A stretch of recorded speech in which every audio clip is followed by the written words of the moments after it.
A ver, muchachos, no sé exactamente por qué no se puede ver mi cámara, ya, así que vamos a terminar haciendo las clases sí con audio hasta que pueda terminar encontrando una solución o la tutora me pueda terminar ayudando con eso. Bueno, vamos a empezar la clase, ya vamos a empezar la clase con la segunda semana de avance y que termina siendo el primer tema de historia del Perú que tenemos que trabajar para esta semana. Bueno, esta semana tenemos que realizar, como lo estás viendo, ya una serie de temas. Tenemos que hablar de la presencia de los seres humanos en el continente americano, ya tenemos que hablar de la primera etapa de la historia del Perú, el periodo precerámico, con sus subetapas que son el lítico y el arcaico. Tenemos que ver a su vez ya el periodo formativo con la cultura Chavini y Paracas como sociedades predominantes, el intermedio temprano ya con Moche Nazca y el horizonte medio con Tiahuanaco y Huari, y además de eso el intermedio tardío con culturas como Chimú y Chinche. Tenemos que ver un montón de temas en una pequeña cantidad de tiempo. Así que les voy a terminar pidiendo, como todas las semanas, la mayor atención posible de su parte.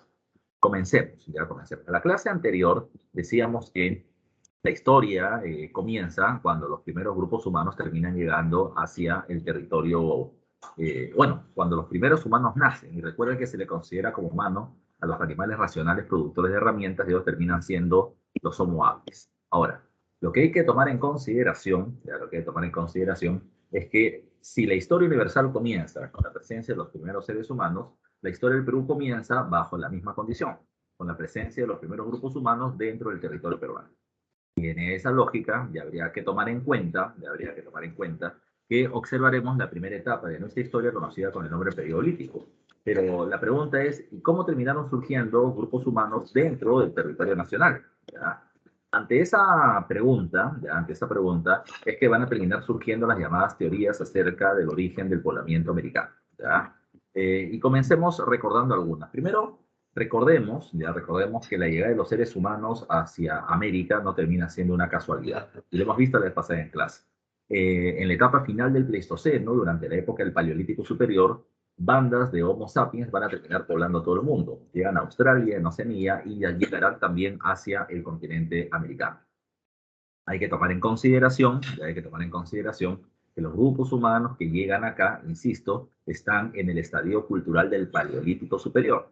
Por lo tanto, si son de la época del Paleolítico, recuerden que están organizados en bandas, ¿ya? Recuerden que esas bandas terminan siendo nómadas y depredadoras. Ya veremos precisamente algunas características específicas posteriormente. Pero la pregunta original que se hizo es, ¿y cómo terminaron llegando grupos humanos hacia esta parte del mundo? Recuerden ustedes que un argentino llamado Florentino Ameghino ya decía haber encontrado restos óseos humanos de la era terciaria en la zona de Argentina y bautizó a los restos que él había encontrado con el nombre de los Homo pampeanos, a los Homo pampeanos. Pero hay que tomar en consideración que cuando él terminó lanzando esa propuesta, y repito, y planteó que la humanidad por completo había nacido en América y desde América habían terminado llegando hacia otras partes del mundo a través de puentes intercontinentales, esto terminó siendo bastante criticado o terminó siendo poco creíble. Otros investigadores venían planteando que la humanidad nació en África, en Asia, en Europa, pero ni por acá ya ni se les ocurría precisamente la propuesta que Ameghino venía planteando. Cuando Ameghino ya terminó planteando esta propuesta y estos restos, esto va a terminar siendo eh, digamos, sujeto de investigaciones por parte de un profesor de la Universidad de Harvard llamado Alex Herlicker, ¿ya? Quien terminó pidiendo estos restos óseos humanos, como le decía Bellino, y los terminó, digamos así, haciendo sufrir a una mayor cantidad de investigaciones rigurosas, y se terminó llegando a la conclusión que Bellino se había equivocado. Primero, que los restos óseos que se habían encontrado no le pertenecían a humanos, sino a monos americanos o platirrinos, y que no eran de la era terciaria, sino de la era cuaternaria. Si bien Amellino ya se equivoca completamente, yo siempre le termino dando un especial renombre a Amellino. ¿Por qué? Porque gracias a lo que Amellino había dicho, pues muchos investigadores en el mundo van a comenzar a poner su mirada sobre esa pregunta, sobre cómo es que se terminó poblando el continente americano. Ante la pregunta, repito, se descartaba que la humanidad haya nacido en América o que un grupo especial de seres humanos haya nacido en el continente.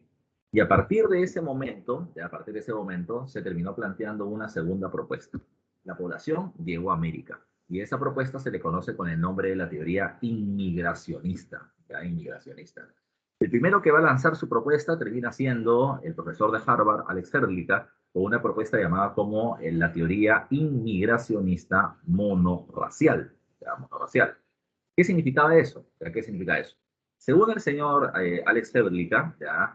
La población que llegó a América lo hizo desde una sola ruta, ¿ya? Desde Asia, ya desde Asia hacia Alaska y Norteamérica, a través del estrecho de Bering. Para él, esa era la única ruta por la que se podía haber ingresado a América. Y lo hizo un solo grupo de seres humanos. De ahí el nombre de monorracial, una sola raza.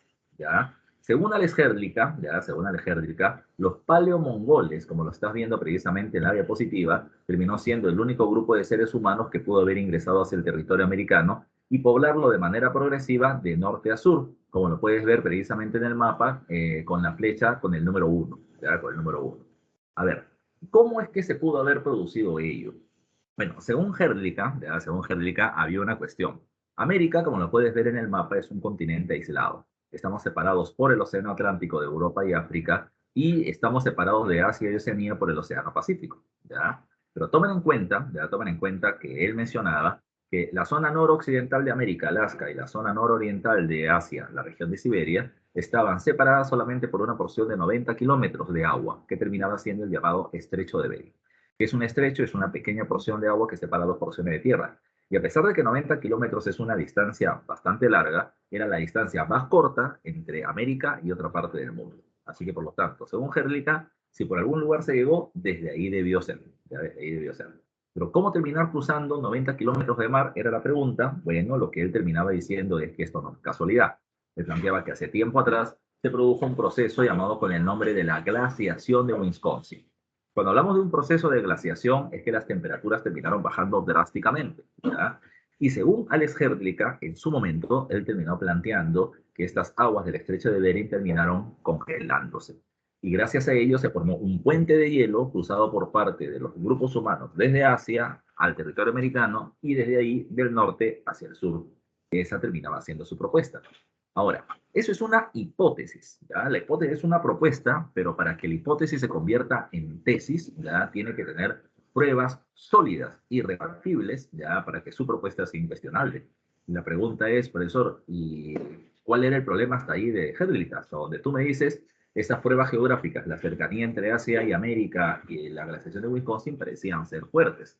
Sí, pero lo que a Herdlicka le llamaba la atención era de, está bien, pudo haber existido un camino que una a dos continentes, pero ¿qué me garantiza que hubieron grupos humanos en ese momento y en ese lugar entre 13.000 y 15.000 años antes de Cristo que terminaron cruzando por ese territorio? No había una prueba suficiente. La mejor prueba sería terminar encontrando restos óseos ya en el extremo oriente de Siberia, en el extremo occidental de Alaska y en el medio, en el estrecho de Bering.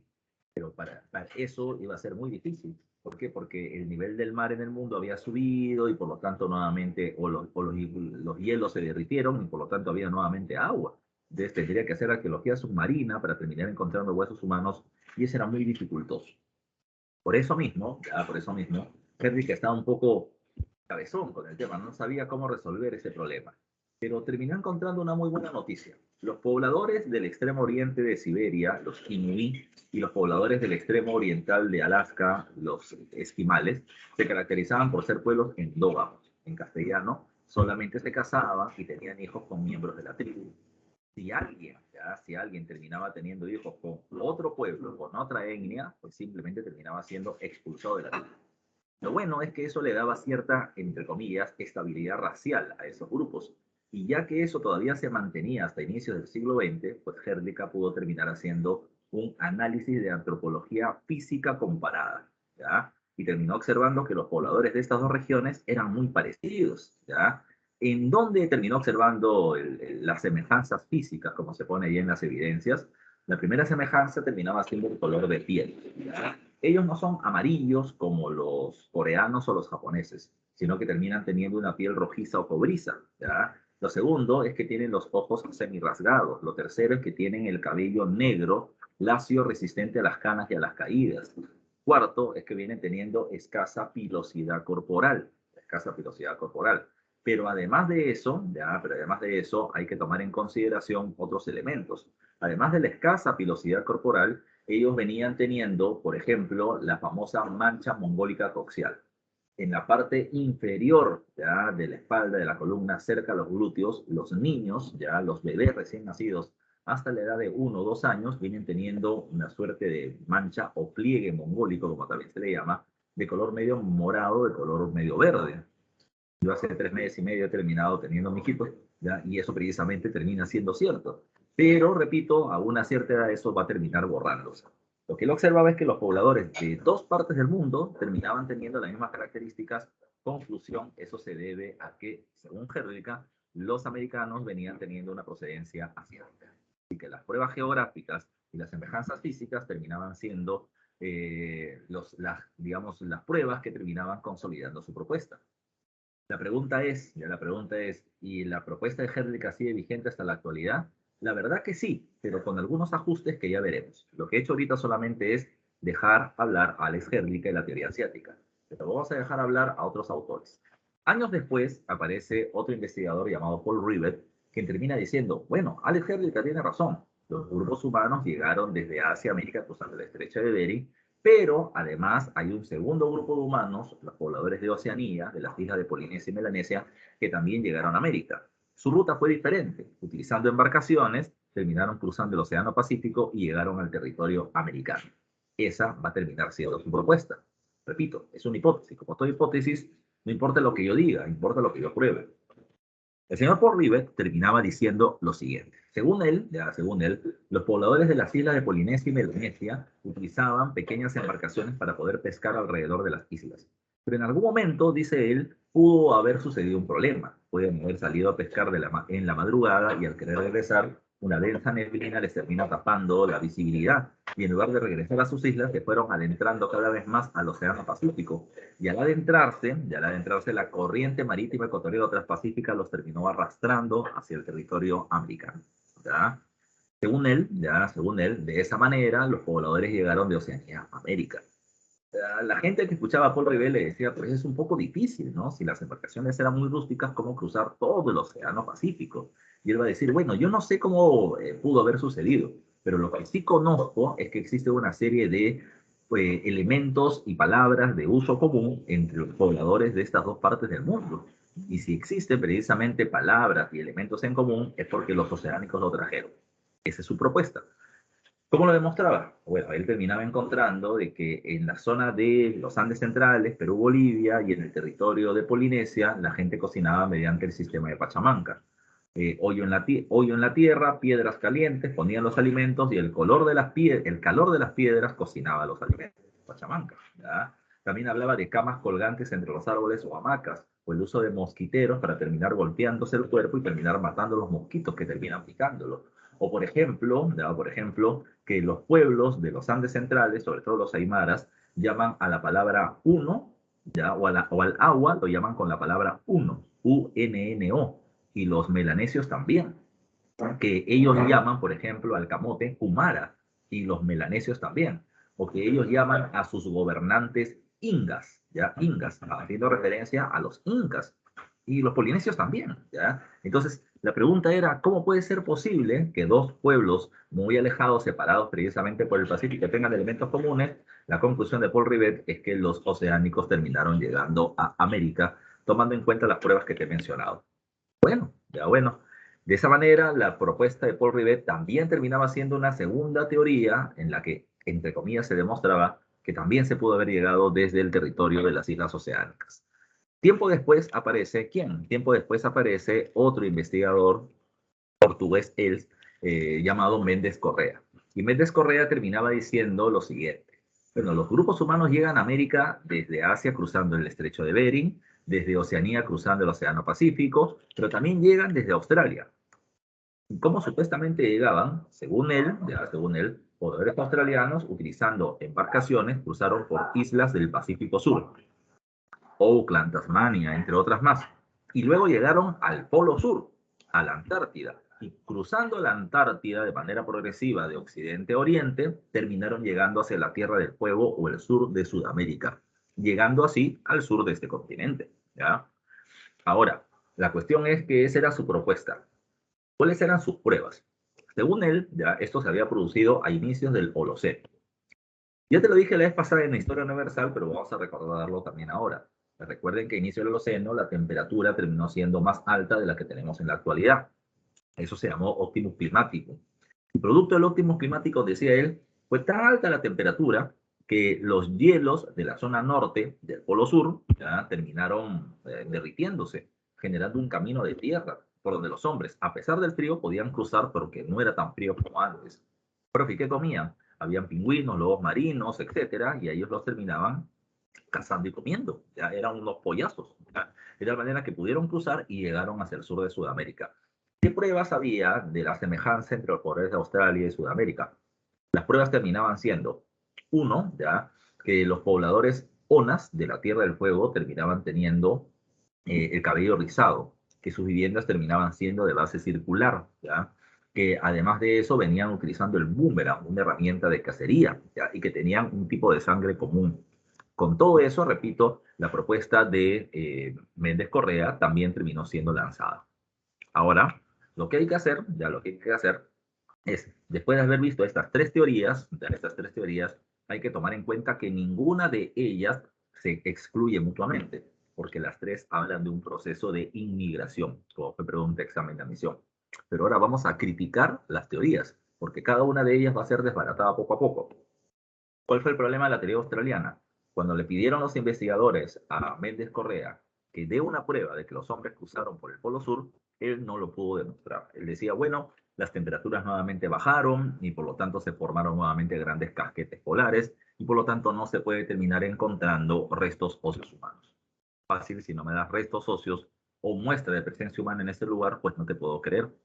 Así que la teoría australiana, por falta de pruebas, terminó siendo desacreditada. ¿Qué pasó con la teoría oceánica? Mira, un navegante danés ya llamado Thor Heyerdahl pues, se terminó quedando maravillado de lo que dijo Paul Rivet. Grupos humanos con embarcaciones rústicas cruzaron todo el Pacífico y llegaron a América. Él intentó replicar lo mismo, hacer exactamente lo mismo que Paul Rivet dijo que se había realizado hace tiempo atrás. Lamentablemente para él, de los 18 intentos de terminar llegando de Oceanía a América, todos fracasaron, ¿ya? Pero él se quedaba con una duda, ¿ya? Si yo no he podido llegar, seguramente los oceánicos tampoco, ¿ya? Pero ¿y dónde está el hecho de la semejanza entre las características culturales de un pueblo y otro? Entonces él dijo, si los oceánicos no lo trajeron a América, entonces los americanos pudieron llevarlo a Oceanía. Vamos a intentar hacer el viaje al revés. Lo que hizo el señor Thor Heyerdahl fue algo llamado por el nombre de la expedición Kon-Tiki, ¿ya? Desde el Callao intentó viajar de Oceanía, de América a Oceanía y lo terminó consiguiendo el tercer intento, llegando a la conclusión, por tanto, de que era mucho más posible que los americanos hayan llegado a Oceanía que los oceánicos a América. No te olvides, ¿ah? Ahora, con eso la teoría oceánica se debilita, ya se debilita. Porque, ¿qué pasó con la teoría asiática? La teoría asiática en realidad es la única estable en el paso del tiempo, pero con una serie de ajustes, ¿ya? El primer ajuste, no hubo nunca un puente de hielo. Lo que terminó pasando es que con la glaciación de Wisconsin, lo que terminó generándose es que la cantidad de hielos en el mundo subió, se incrementó, ¿ya? Había más hielo en los polos, más hielo en las cordilleras y menos agua en estado líquido. Al haber más agua en estado sólido, hielo, hay menos agua en estado líquido, ¿ya? Por lo tanto, el nivel del mundo bajó aproximadamente 150 metros a nivel mundial. Y lo que se sabe es que entre Siberia y Alaska, ya, el estrecho de Bering solo tiene una profundidad de 90 metros. Si el nivel del mar en el mundo bajó 150 metros, pues todo este espacio se terminó secando. Y en lugar de un puente de hielo, se terminó formando un puente terrestre. Y eso es lo que terminó permitiendo el paso de los pobladores de Asia hacia el territorio americano. Esa es una propuesta, es una propuesta. Segunda propuesta a tomar en consideración, ¿ya? Producto de la glaciación de Wisconsin, en la zona de Norteamérica, sobre todo en Canadá, se formaron dos grandes casquetes polares, ¿ya? O sea, dos grandes bloques de hielo, ¿ya? La placa laurentina y una más que ahorita no me acuerdo. Pero la pregunta es, ¿y si había todo un gran bloque de hielo en Canadá, cómo diablos se hizo para poder cruzar desde Alaska hacia Norteamérica, hacia los Estados Unidos? Y la respuesta es que era bien difícil de creer, pero se decía que entre estos dos grandes bloques de hielo había un camino llamado como el corredor de Mackenzie. Y es probable que por ese camino se haya terminado llegando hacia Norteamérica, donde se encontraron los restos de una punta de lanza llamada con el nombre de la punta de lanza de Clovis. Ahora bien, ahora bien, ¿qué pasaba? ¿Ya qué pasaba? Si bien al principio se terminó creyendo de que esa terminó siendo la ruta, aún terminaba siendo bastante increíble, ya que se haya terminado pasando por un largo camino entre dos grandes bloques de hielo y que la gente haya sobrevivido a eso. Entonces, se terminó encontrando otra posibilidad, ya la llamada ruta costera ya del poblamiento americano. La ruta costera dice de que desde Asia, utilizando embarcaciones cerca del estrecho de Bering, se terminó pasando de Asia a América, hacia Alaska, en barcos, en embarcaciones. Y luego se fue avanzando por la costa de manera progresiva de norte a sur, ¿ya? Poblando rápidamente el continente, ya gracias al uso de embarcaciones. ¿Ya? En Norteamérica se encontraron las puntas de lanza de Clovis, ¿ya? Con una, digamos así, ¿ya? Una característica especial. Eran puntas, ¿ya? Eran puntas de lanza largas y aplanadas, donde se notaba claramente el trabajo humano. Y esa era la prueba, digamos así, más sólida de la presencia humana en el territorio americano, más antigua. Pero luego se terminó encontrando otro resto, ¿ya? Los restos del hombre de Monteverde en Chile, más antiguos que los que se habían terminado encontrando en Clovis. La pregunta es, ¿y cómo habían restos más antiguos en el sur, ya? En el norte? Y repito, es ahí donde la teoría de la migración costera terminó siendo cada vez más sólida. Otra propuesta a tomar en cuenta, ¿ya? En la actualidad se terminó encontrando en Nuevo México, en un lugar llamado con el nombre de Playa Blanca o Arena Blanca, ya se terminaron encontrando restos más antiguos que los de Monteverde, de tal manera que ahora ya se puede terminar llegando a la conclusión que sí había un proceso migratorio de norte a sur y probablemente precisamente por esta ruta costera. Así que las teorías sobre el poblamiento americano o las pruebas acerca de este proceso siguen existiendo, ya siguen existiendo. Es más, si yo te hablo en la actualidad, ya no solamente se hablan de restos líticos o de restos de pisada, restos de Playa Blanca o Arena Blanca, sino que también se han hecho estudios de carácter genéticos y se muestra que los pobladores guaraníes de Paraguay, los aymaras de Bolivia y de Puno, los quechuas de la zona de Perú y Ecuador, los nahual de México, de ahí Centroamérica, y los sioux, los pie negros, los chiroques de Norteamérica, están emparentados casi al 95% con los pobladores de la zona del extremo oriente del Asia, de los paleomongoles. ¿Ah? De tal manera de que es muy claro ya nuestra procedencia asiática en la actualidad. Entonces, repito, la teoría de Alex Herlika lo único que ha hecho es reajustarse, ¿ya? Es más antigua de lo que él consideraba, se pudo haber llegado por mar, pero la procedencia asiática es indiscutible, ya es indiscutible. Profe, ¿cree que puede hablar un poco más en qué consiste el Optimus Climaticum? Lo vamos a terminar viendo nuevamente cuando hablemos del arcaico inferior. Pero insisto, el óptimo climático es la etapa inicial del Holoceno, ¿ya? Y recuerda que en ese momento las temperaturas eran más altas que ahora. Si tú ahorita estás en Lima, por ejemplo, y ahorita que ya estamos en época de verano, hace calor, ya hace calor. Para nosotros calor es 28 grados centígrados. Imagínate que la temperatura podía llegar a 45 grados centígrados en lugares como Lima. A eso me estoy refiriendo con el óptimo climático. Una temperatura mucho más alta que la actual. Por eso es que los hielos se derretían, los glaciares se derretían, el mar se evaporaba, había una mayor cantidad de lluvia. Pero esa es la característica de la época, ¿ya? Por eso decía Méndez Correa, con respecto a la teoría australiana, que el polo sur, o parte del polo sur, se derritió y por eso se pudo haber cruzado por ahí. Ahora, insisto, de esta manera estamos hablando de cómo los grupos humanos llegaron a América. Fueron poblando el continente americano y un grupo de ellos terminó llegando al Perú. Y desde ahí comenzó nuestra historia. Cuando hablamos de este proceso, la primera etapa de la historia del Perú va a ser llamada por parte del arqueólogo norteamericano John Rowe, con el nombre del periodo precerámico, porque todavía no se viene teniendo cerámica o huacos o recipientes hechos de arcilla, ¿ya? Que para él terminan siendo la muestra indudable de un alto grado cultural o desarrollo civilizatorio. Entonces, si no hay cerámica, para él todos los restos que se encuentren van a ser puestos en un solo bloque, llamados con el nombre de precerámico. Pero el arqueólogo sanmarquino, ayacuchano, llamado Guillermo Lumbreras, va a terminar diciendo que eso pues no es tanto así, ¿ya? Lo que hay que tomar en cuenta no es el desarrollo de la cerámica, lo que hay que tomar en cuenta es la organización de los grupos humanos, ¿ya? para trabajar y conseguir sus alimentos. Entonces, lo que a él le interesa es la organización económico-social. Y él divide lo que Rowe llamaría como precerámico en dos etapas: periodo lítico, periodo arcaico. El periodo lítico es la etapa donde los grupos son bandas nómadas depredadoras, donde no produce alimentos, sino que lo obtiene por caza, pesca y recolección. Mientras que hay una segunda etapa llamada el arcaico, donde los grupos humanos se van haciendo sedentarios y además de eso van teniendo una economía productiva. Él diferencia esas dos etapas. Tomando en cuenta lumbreras, la primera etapa de la historia del Perú termina siendo el periodo lítico. El periodo lítico, como lo puedes ver, es bastante largo en tiempo, tiene 6.000 años de desarrollo aproximadamente, ¿ya? En el periodo lítico, recuerden, los grupos humanos están organizados en bandas nómadas estacionales. Como les decía la vez pasada, recuerda que se llama nómada estacional porque se muda del lugar para poder conseguir alimentos con el cambio de las estaciones cada 3 a 6 meses aproximadamente. Recuerden que no desarrollan producción de alimentos, así que obtienen sus alimentos por caza, pesca y recolección. Como es un periodo tan largo de 6.000 años, a mí me gusta separar el periodo lítico en dos etapas. Una primera que podríamos llamar como el lítico inferior, entre comillas, y una segunda del lítico superior, ¿ya? ¿Por qué hago la diferencia? Porque así viene una pregunta de examen de admisión. Se habló de en los primeros momentos del periodo lítico, ¿ya? Entonces veamos esa primera etapa. La primera etapa del periodo lítico se caracteriza porque están los primeros grupos humanos en el Perú, ¿ya? En lo que hoy llamamos Perú. Segundo, no hubieron restos óseos humanos, no hay huesitos, ¿ya? De seres humanos. Lo que encontramos son herramientas hechas de piedra, o restos de los alimentos que ellos consumían. Y esa era una muestra de que los grupos humanos estuvieron por acá.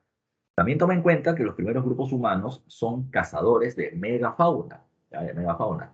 ¿Qué es eso? La megafauna y la megaflora, que les expliqué en la clase anterior de HU, es propio del Pleistoceno, es propio de la era del hielo. Hay mucha vegetación, muchos animales y animales de gran tamaño. Imaginemos esto, ¿ya? Imaginemos esto. Imagínate tú un grupo de 20 personas de una banda que ha llegado al Perú y que ha llegado a lo que hoy vendría a ser Junín. Escucha bien, ¿ah? Una banda de 20 personas quieren comer carne y al frente tienen 600 venados. Si yo quiero comer carne, yo agarro mi lanza y la tiro, ¿ya? Y la tiro. Y al que le cae, al que lo case, me lo como. No importa si es cachorro, si es adulto, si es joven, si es macho, si es hembra, no me interesa, ¿ya? No me interesa. ¿Por qué no me interesa? ¿Por qué no me preocupo? Porque la cantidad de animales es muy grande. Somos 20 personas, son 600 venados, hay una abundancia de comida. Por eso es que se suele hablar que en la etapa inicial del lítico se tiene una cacería indiscriminada de megafauna. ¿Qué significa in? El prefijo in significa negación, ¿verdad? Negación. Discriminar significa separar. Ellos no separan, no discriminan, ¿ya? Para ellos no importa hembra, macho, cachorro, joven, adulto, porque hay mucha comida, porque hay megafauna. No te olvides tú. En esa primera etapa, en la sierra, encontramos los restos de el hombre de, por aquí está, Piquimachay 1, ubicado en la zona de Ayacucho. ¿Ya? Estos son considerados como los restos de herramientas líticas más antiguas del Perú, con un aproximado de 12.000 años antes de Cristo. Se encontraron chancadoras y raspadoras, ¿ya? Es decir, piedras que habían sido talladas que servían para golpear y para poder sacar la carne pegada al hueso de los animales. Es lo único que se terminó encontrando en la cueva de Piquimachay con una antigüedad aproximada de 12.000 años antes de Cristo. ¿Ya? Profe, yo he tenido un buen profe de historia del Perú en el colegio, en otra academia. Me han dicho que los restos de herramientas líticas más antiguas del Perú le pertenecen a Guitarrero 1. Profe, ¿eso es verdad? Depende. La PRE no lo utiliza porque algunos arqueólogos dicen que Guitarrero 1 tiene 13.200 años antes de Cristo, lo que lo convertiría en los restos líticos más antiguos del Perú. Pero otros autores dicen que no, que es mucho, que en realidad solamente tiene 10.000. La pregunta es, ¿a quién le creemos? Ante eso, los profesores de la PRE decidimos, ¿ya? Y la OCA, la Oficina de Rendición, lo aceptó, de que no pongamos a Guitarrero hasta que los arqueólogos no se pongan de acuerdo qué tanta es la edad real de Guitarrero. Por eso se considera Piquimachay como los restos de herramientas líticas más antiguas del territorio peruano.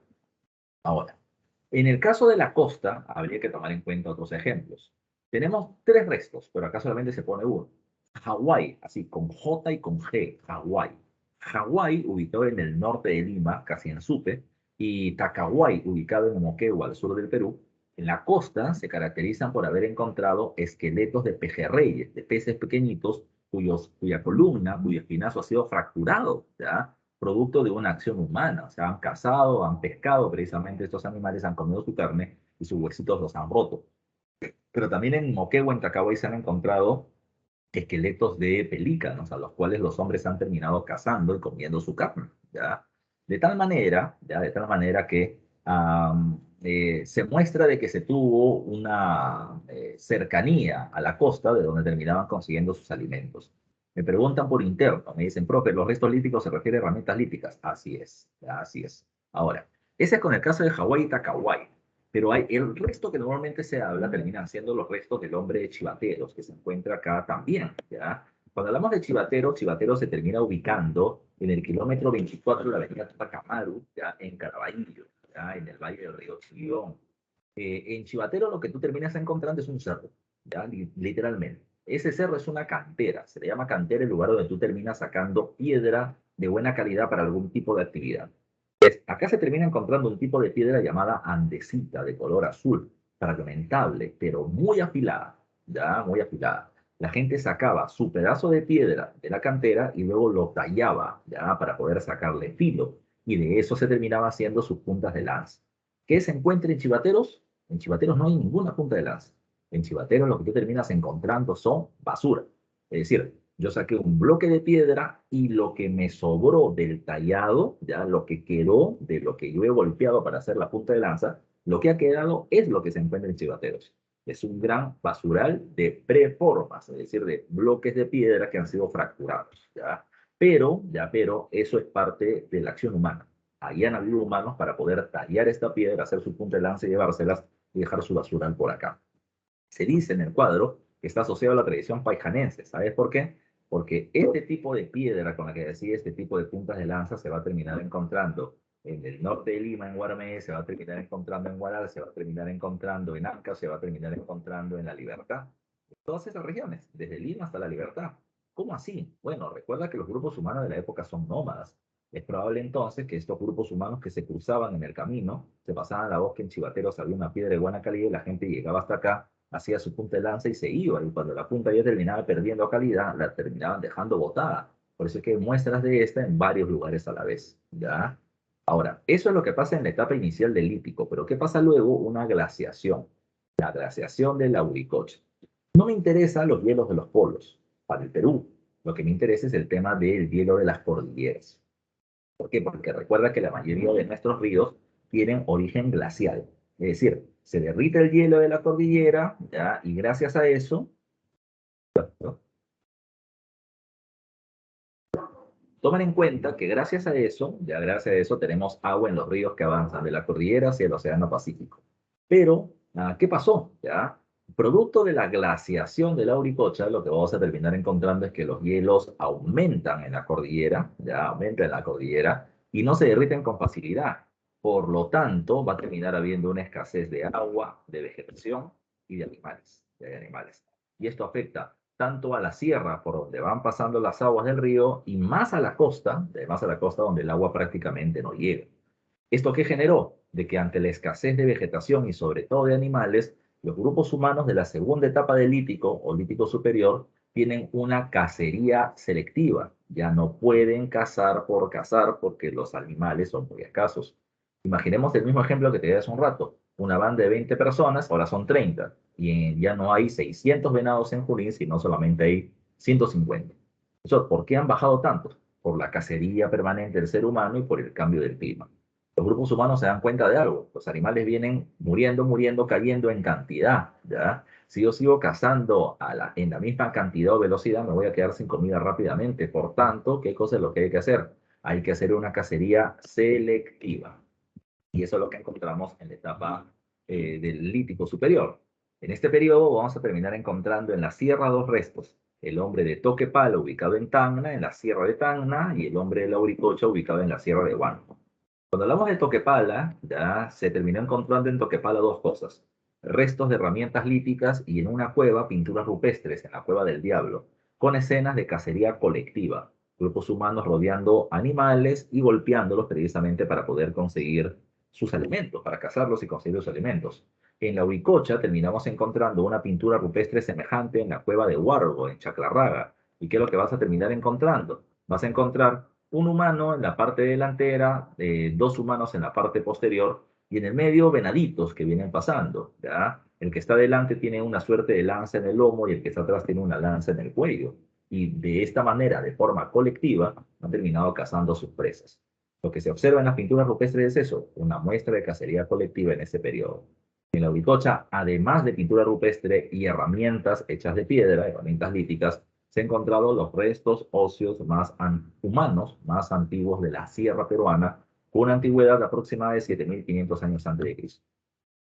En la zona de la costa la situación era más compleja. La costa se desertizó, la costa se terminó secando producto de la falta de agua. ¿Ya?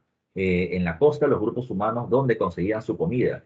Cerca al mar, pescando y capturando mariscos. En el río, ya en el río, es decir, en las laderas del río, en el valle, ¿ya? Donde podían pescar cuando las aguas del río terminaban incrementándose, o además de eso podían terminar capturando camarones, ya mariscos, langostinos, ya en los ríos, ya en los ríos.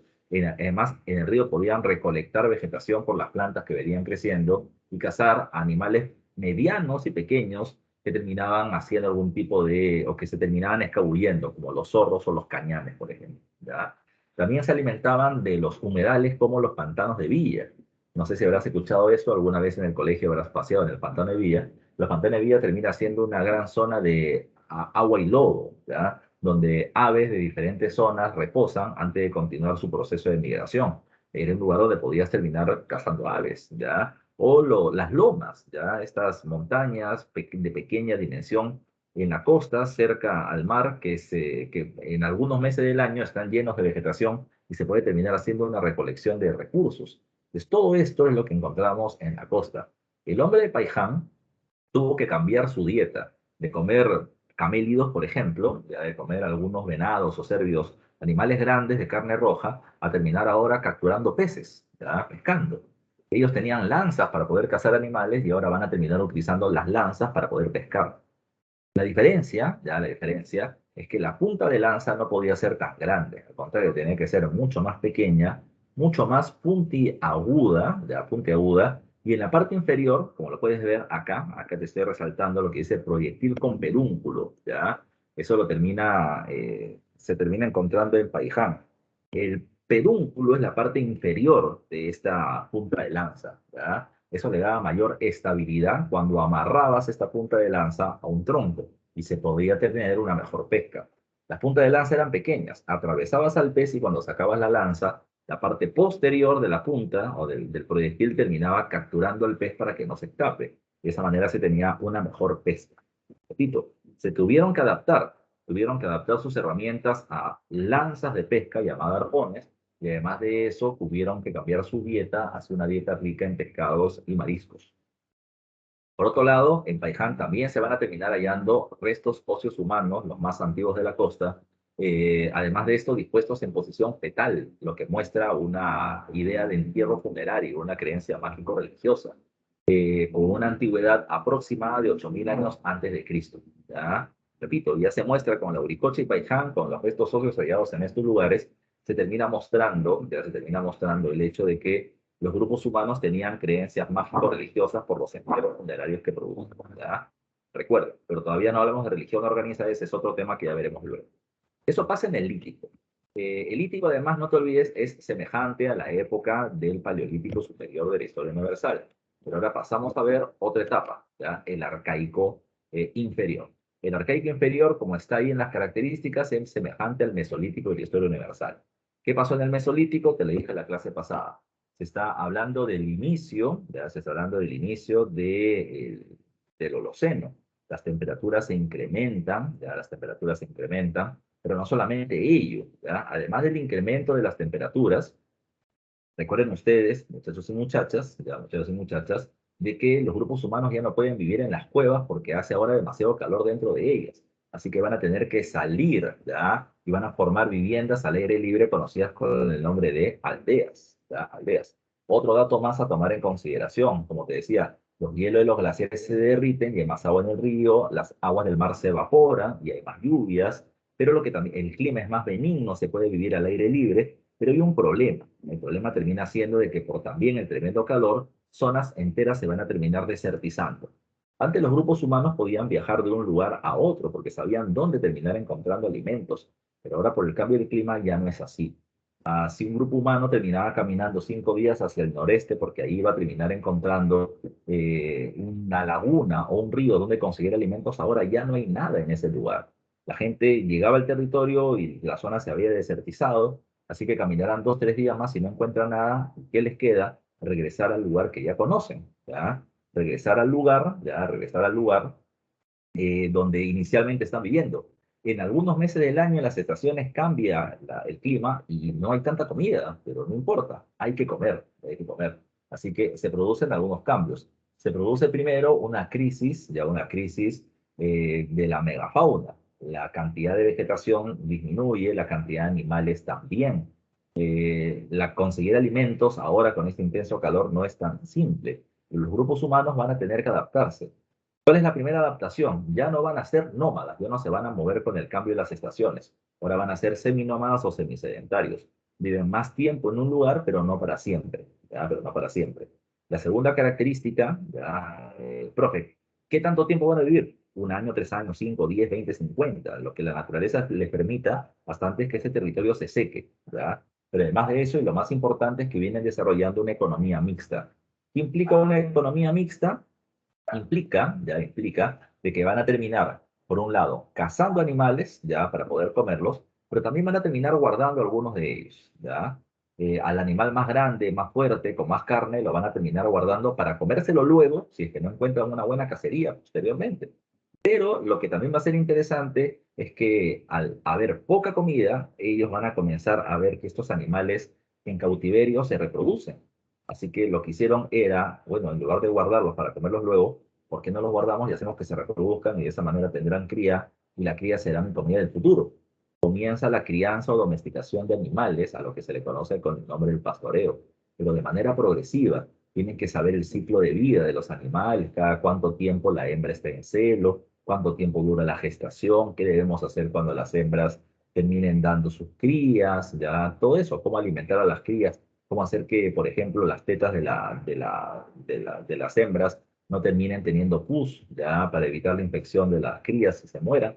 Todo eso se va aprendiendo de manera progresiva por la necesidad ante la escasez de recursos. Lo mismo pasa con el tema de los alimentos. Los grupos humanos, repito, tienen una economía mixta. Yo sigo recolectando frutos, vegetales, raíces, ya para poder comer.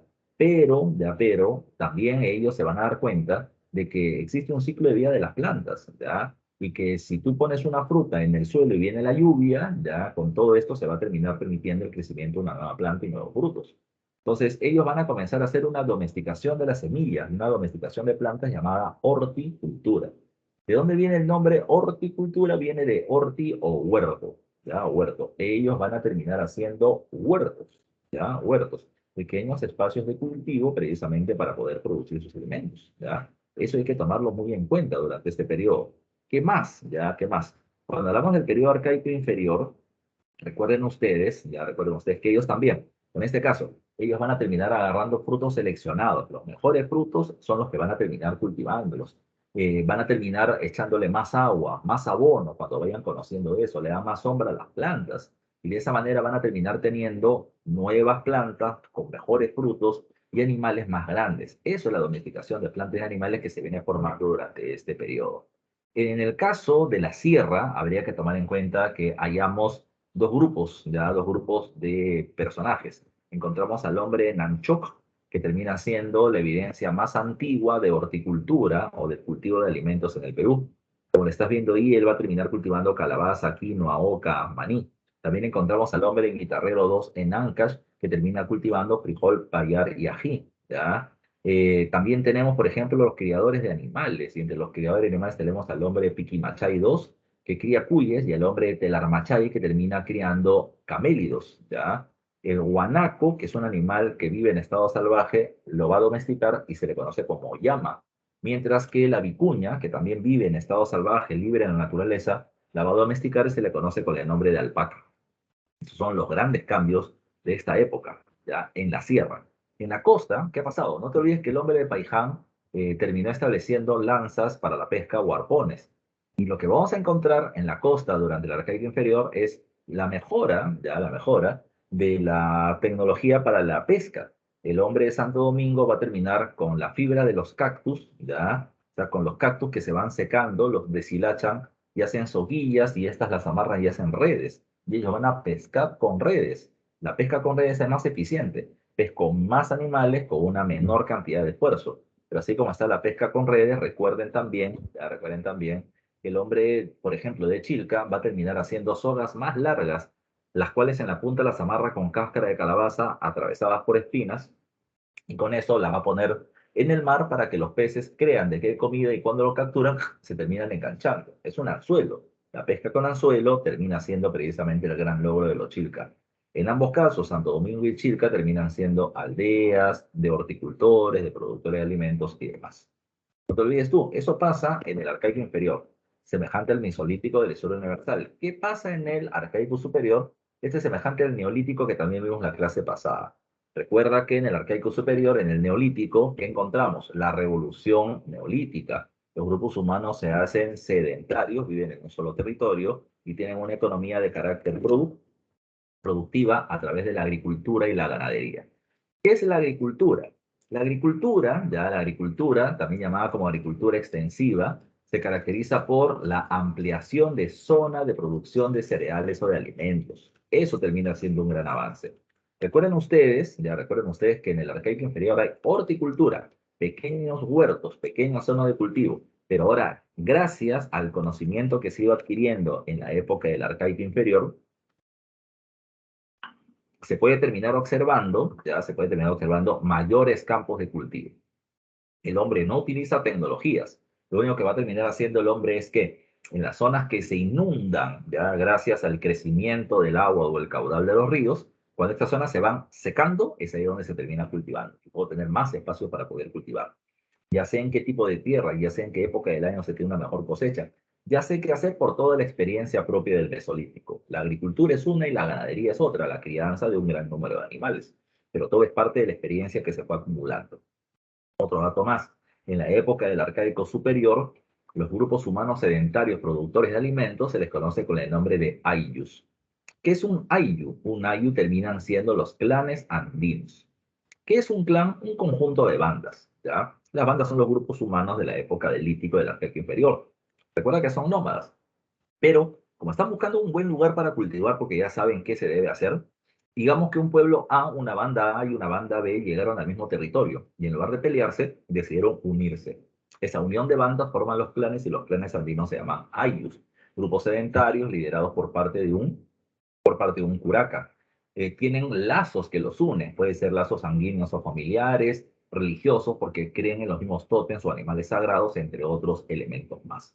Otro elemento importante del arcaico superior es que se va a terminar desarrollando una religión organizada, como dice ahí entre las características. ¿Cómo sabemos que hay una religión organizada? Insisto, no es que se inicien las creencias religiosas, la gente ya tiene creencia religiosa cuando entierra a sus muertos, como el caso de Paiján y la Uricocha. Pero en este caso encontramos templos, ¿ya? Templos. Lo que implica de que hay alguien que dirige la construcción del templo, hay alguien que dirige el culto, ¿ya? La ceremonia, los sacrificios hacia los dioses, hacia la fuerza de la naturaleza que la gente termina adorando. Y eso implica una jerarquización social. El sacerdote a la cabeza y la gente del común debajo de él, subordinada a él por el conocimiento que él posee. Entonces, es parte de las diferencias. Como te dicen acá, la arquitectura tiene también diferencias. En la costa, recuerden que se van a terminar teniendo esto, pirámides truncas, ya, pirámides truncas. Construcciones de base cuadrangular que en lugar de terminar en puntita hacia arriba, terminan en una base plana en la parte superior. Eso se le llama pirámide trunca. Mientras que en la sierra, utilizando terrazas en las laderas de los cerros, se va a terminar haciendo edificios de dos niveles diferentes. Eso es parte de lo que vamos a terminar encontrando durante este periodo. ¿Cuáles son los restos más importantes del arquitecto superior? Tenemos en la zona de Lima, en Supe, al norte de Lima, en Huacho, tienes a Caral. Caral tiene 3000 años antes de Cristo, de antigüedad, semejante al imperio antiguo egipcio, semejante al periodo de los sumerios en Mesopotamia, cuando se hacían los zigurats. Tomen en cuenta que Caral es considerada como el centro ceremonial más antiguo de América, ¿ya? Y se le considera como la civilización más antigua de América. ¿Y por qué se le llama civilización? porque en Caral tú vas a terminar encontrando una plaza rectangular extensa y a su alrededor una gran cantidad de templos, ¿ya? Y parece que la gente venía de diferentes lugares, ¿ya? Costa, sierra y selva, a terminar rindiendo ofrenda a los dioses de estos diferentes templos, ¿ya? Ahora, es una ciudad sagrada, se le llama así. ¿Por qué? Porque Caral no era un lugar donde la gente vivía todo el año, sino que Caral terminaba siendo un territorio donde la gente llegaba en épocas específicas a terminar haciendo sus ofrendas y ceremonias hacia sus dioses. Supón tú como la fiesta del Señor de los Milagros, la gente va a la iglesia de las Arenas en octubre en gran cantidad. Los otros meses va gente, pero no tanta como en octubre, es lo mismo que pasaba acá. La gente llegaba, profe, ¿tú cómo sabes que llegaba a diferentes lugares? Porque se han terminado encontrando diferentes ofrendas, esqueletos de pejerrey y semillas de algodón de la costa, maíz de grano gigante o mote de la sierra, y se ha terminado encontrando además este, este producto se me olvida, la hoja de coca y la jicharapita de la zona de la selva. Son productos que vienen de lugares muy alejados, repito, porque es un gran centro ceremonial, era un gran centro de peregrinación donde se terminaba rindiendo ofrendas a divinidades. Ahora, también en Caral se terminó encontrando esculturas, ya murales con imágenes sobresalientes, se terminaba encontrando eh, tejidos sin diseño, se terminaba encontrando quenas de hueso de pelícano con las diferentes notas musicales, entre muchas otras cosas más. También habría que tomar en cuenta en Áspero, ya al igual que en Caral, que en las tumbas de las personas se terminaban poniendo pequeñas estatuillas, estatuillas que eran hechas no de cerámica, ya no hay cerámica, no terminaban teniendo ni arcilla ni eran pasadas por los hornos. Lo que terminábamos encontrando ahí terminan siendo figuras de barro crudo, imágenes que venían teniendo o que venían siendo hechas de barro con forma masculina o femenina y secado al sol. Nada más, ya, nada más. Ahora, ¿qué más hay que tomar en consideración cuando hablamos, ya, cuando hablamos eh, de la época del Arqueto Superior? En la zona de la costa norte encontramos a Huaca Prieta. En Huaca Prieta no hay una huaca, no hay un templo, no hay ninguna construcción. Lo que encontramos son grandes espacios de cultivo o de agricultura avanzada. Y se han encontrado tejidos, ya tejidos con diseño. Como lo puedes terminar viendo por ahí, dice tejidos de algodón con diseño de cóndor. Hay la imagen de un cóndor, ya de un cóndor, con una serpiente, ya con una serpiente en su pecho, ya en su pecho. Al parecer, los investigadores creen que la serpiente es una imagen que representa una divinidad costeña y el cóndor una divinidad andina. De tal manera que esto puede ser el símbolo de la unión de pueblos de costa y sierra formando el clan de Huacaprieta. Y al costado puedes encontrar una calabaza, la cáscara de una calabaza o mate tallada con la imagen de un felino o un jaguar que podía ser un animal o un tótem de procedencia selvática. En el caso de Cotós, en la Sierra de Huánuco se ha terminado encontrando un complejo arquitectónico con tres construcciones. El Templo Blanco, por el color de sus paredes, el Templo de los Michitos, donde se tenía altares donde se rendía culto al fuego, y el Templo de las Manos Cruzadas, que también puede representar las manos de dos pueblos o de los líderes, haciendo referencia a la formación de los clanes ya de la zona de Cotós. Bueno, eso es lo que teníamos que encontrar con el caso del Arcaito Superior. La siguiente etapa se le conoce con el nombre formativo, que es donde nacen las civilizaciones. Pero recuerden que hubo un tema de debate sobre el origen de la civilización andina o la alta cultura andina. Para 1920-30 aproximadamente, el señor Max Uhle, un arqueólogo alemán, el primer arqueólogo serio que viene a trabajar al Perú, terminaba planteando que la cultura peruana no nació en esta parte del mundo, o sea, no nació en el Perú, sino que vino desde el extranjero, y eso se le llama como la teoría inmigracionista de la alta cultura peruana. Según él, los mayas de Centroamérica, utilizando embarcaciones, llegaron a la costa peruana, formando dos culturas protoides, la proto-chimú, que sería Mochica en la costa norte, y la proto-nazca, que sería la cultura Paracas en la costa sur. En la costa sur. Mira, Max Zule terminaba siendo, digamos así, un seguidor de una teoría llamada con el nombre del difusionismo. En esta época se creía que había un centro original que le había dado vida a la cultura y que de ahí se fue difundiendo al mundo. Egipto era ese centro original, llegó hasta Japón en el extremo oriente con la cultura Jomún y de ahí a Norteamérica y de ahí a Centroamérica con los mayas y de ahí hacia el Perú. Esa era su propuesta. ¿Cuál era la prueba de que esto podía haber sido así? que la lengua nahual de los mayas, ¿ya? Y la lengua muchic de la costa norte eran semejantes y que los dos pueblos terminaban haciendo construcciones elevadas, ¿ya? Construcciones elevadas, pirámides, ¿ya? Truncas. Pero ese terminaba siendo su argumento. Años después, un estudiante sanmarquino que había estudiado antropología en Harvard y arqueología en la Universidad de Berlín, en Alemania, vino precisamente al Perú y entre las investigaciones que hace encuentra un resto en particular, los restos de Chavín. Lo que él encuentra en Chavín, ya lo que él encuentra en Chavín, es que esta cultura era más antigua, ya más antigua que Mochica o Proto-Simú y que Paracas o Proto-Nazca. Y por lo tanto, había una lógica. No puede ser que estos pueblos de la costa, ya de procedencia maya, como decía Maxule, le hayan dado vida a un pueblo más antiguo como Chavín. Es al contrario, ¿ya? El más antiguo le da vida a los recientes, y por eso es que Tello le dice a Chavín que ella es la cultura matriz o la cultura madre del Perú. Ella le dio vida a los pueblos de la sierra y de la costa. Pero Tello se iba un poco más allá todavía. Tello decía que los dioses que aparecen en las esculturas de Chavín terminan siendo una mezcla de serpiente, ya serpiente, cocodrilo, jaguar y cóndor. Según Tello, serpiente, cocodrilo y jaguar eran animales de la selva. Entonces, para él, los pueblos de la selva llamados arawak, terminaron saliendo en bandas buscando dónde poder asentarse y llegaron a la Sierra de Ancash, donde los pueblos adoraban al cóndor como tótem y lo que hicieron fue mezclar a sus tótems, formando los dioses terroríficos de la cultura chavín. Entonces, según él, vuelvo a repetir, Chavín de la Sierra es la cultura madre o matriz que le dio vida a los pueblos de la Sierra y la Costa, ya de la Sierra y la Costa, pero Chavín tiene un origen amazónico, arahuaca, no te olvides tú.